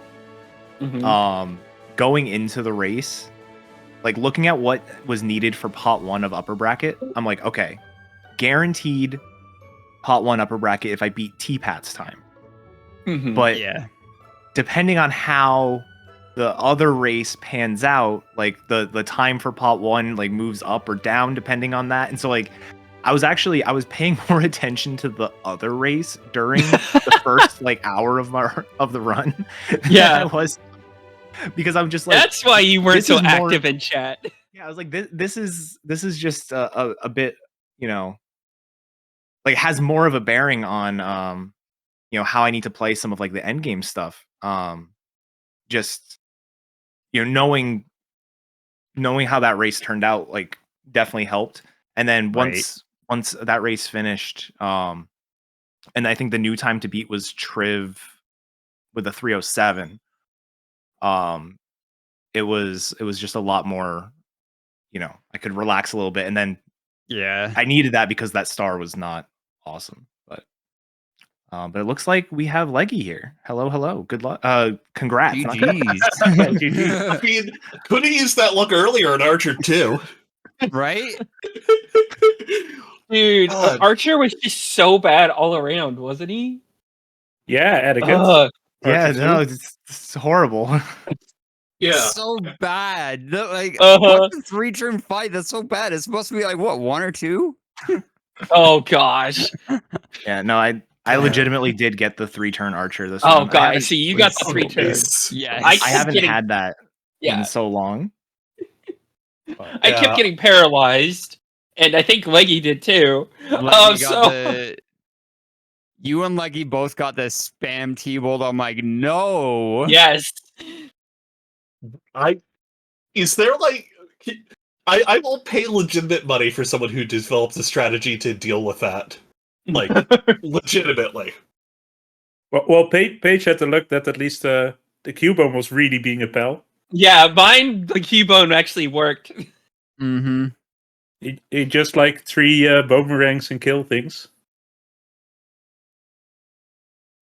If not for that bone ring, you were I probably was going dead. into... Yeah, it was so bad. Yeah, if not for that bone ring, I would have died. And then it would have been Rapidash comes in and finishes. Mm-hmm. Mm-hmm. Yeah, so Leggy, how was your run? So, got double moonstone, didn't use it. What a catch count of all time! Cause like I didn't catch the Jigglypuff until late, and I also caught the Pidgey on 17. So it's like, well, you know, I can go through the menu of pulling the Jigglypuff out, moonstoning it, put it back, or I could just go for Pidgeot. Which worked. Yeah, You and I Edda did. had solid catch counts all the way through. Yeah, I'm pretty sure Yeah. that's the first Frick I've ever caught. Oh, let's go! All 3 of you got Frick. Yeah, all 3 of us got Frick. Yo, let's go! But yeah, the early game was, you know, relatively straightforward. I, you know, felt really strong on my catch count. Route 10 trolled. I had to both pop my repel and do the fight to get either Nido to spawn. Hey, I had to do the fight too. Let's go! Yeah, all 3 of you, the 10 first was a spawns were time. bad. Yeah. But, like, other than that, my Pikachu was neutral, but I got the absolute cracked attack AV rolls. Mm-hmm. Dude, my Eevee was speed cracked. Mhm. I got like, I feel like I got 5 speed EVs or AVs from this Eevee. And I don't know. It was just crazy. Yeah, you outsped Arbok on Jesse and James You did. Yeah. both times. Yeah. That's Mine- That's also something like you're like, okay, I outspeed the Arbok. Now what? You Yeah, actually saw your exactly, life now focus, like, okay, I'm heating the Rhyhorn now because I don't know what to do. Yeah, my EV was my EV kind of spread its AVs all around, which wasn't all that good because it was like just barely not enough for any one of the stats to really take advantage. Mm-hmm. Yeah, like And 0 speed was kind of yikes. Yeah, and that's why that's like the one thing that the Chansey really helped with. Yes, it did. oh, which Chansey did you get? I did get a Moon. Moon Chansey, which Oh, nice. you were mentioning double Moonstone. That was I didn't know if I got double Moonstone because what happened was I set my clock a minute earlier than I normally do, and then I went through the run, got to the room, and I was basically ready to pick up the second one at my normal time, and I was like, oh, great. So I caught a Clefairy, and as I was getting out of the Clefairy fight, it hit 26 minutes, which was like when double Moonstone was gonna happen. And as I left the Clefairy, Chansey spawned, and I immediately didn't know what I was gonna do. And so I don't even know if I checked if I had a double Moonstone, to be quite honest, because I just like instantly think you forgot about did. it and was like Chansey mode. And I saw somebody in chat ask if I had double Moonstone, but I wasn't listening to comms, so I don't know if anyone said it. And so I didn't know if I had it until I did my sell menu in Vermilion, when I could see my inventory and I saw 1. And so I was like, okay, I'm good. Yeah, I'm pretty sure you didn't even check. yeah. I noticed that you didn't pick a second one up, but yeah, it looked like you didn't even check.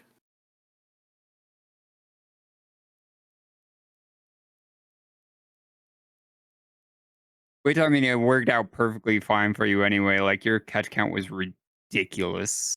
Mhm. Yeah, I think it was never like it was always 1 or 2 higher than it needed to be, but my planned was always at like 56 or Right? something stupid like that. Like I had 34 tunnel exit, but Without didn't have Cubone. Cubone. So like Yeah. that would have been a 35, and then Mhm. and I didn't have Nidoran female, which if I caught that and evolved it, that would have been 37 at that point. Like it could have been ridiculous. It was already ridiculous, but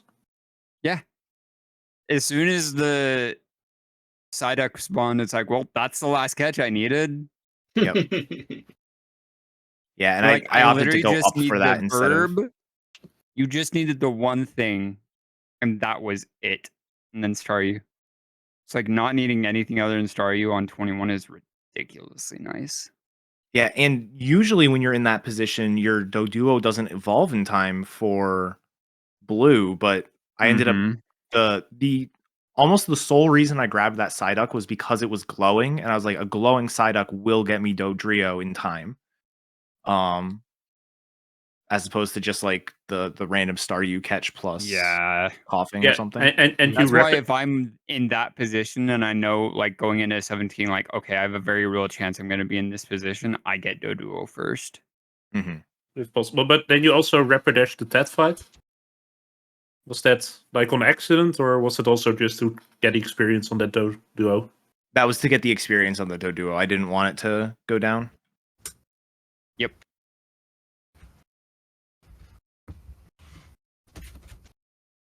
Well, does anyone have any last words? I think we can about wrap it up here. I'm good. No, GG's. No, that was a GG's. good race. Yeah. GG's. So we have some upcoming races in this tournament. We're not done yet. I think these are the last 3 races for this first round. They are. So tomorrow, New Ember versus Sandy Beach versus King Par. That looks to be like a really good run. Mhm. Sandy Beach is one of the best runners in the second bracket. Then a few days later, I think that's next weekend, the 23rd? Yeah. The Friday. Wave Warrior, Kid Rocker, and Zimlik. again, Wave Warrior and Kid Rocker are both really good runners. And the last run for the first round is Dynam versus Crisis Hours versus Vermilion Runs. On Saturday, a week from now. Again, some really good runners. These look to be like really amazing races. Yeah, it'll be a good back half of the last 3 races. So be sure to check in. I think we're going to look for someone to rate. And thank you all for watching. And have a good afternoon or evening or night in my case. Enjoy the rest of your time. Yeah, see ya. Bye. Bye.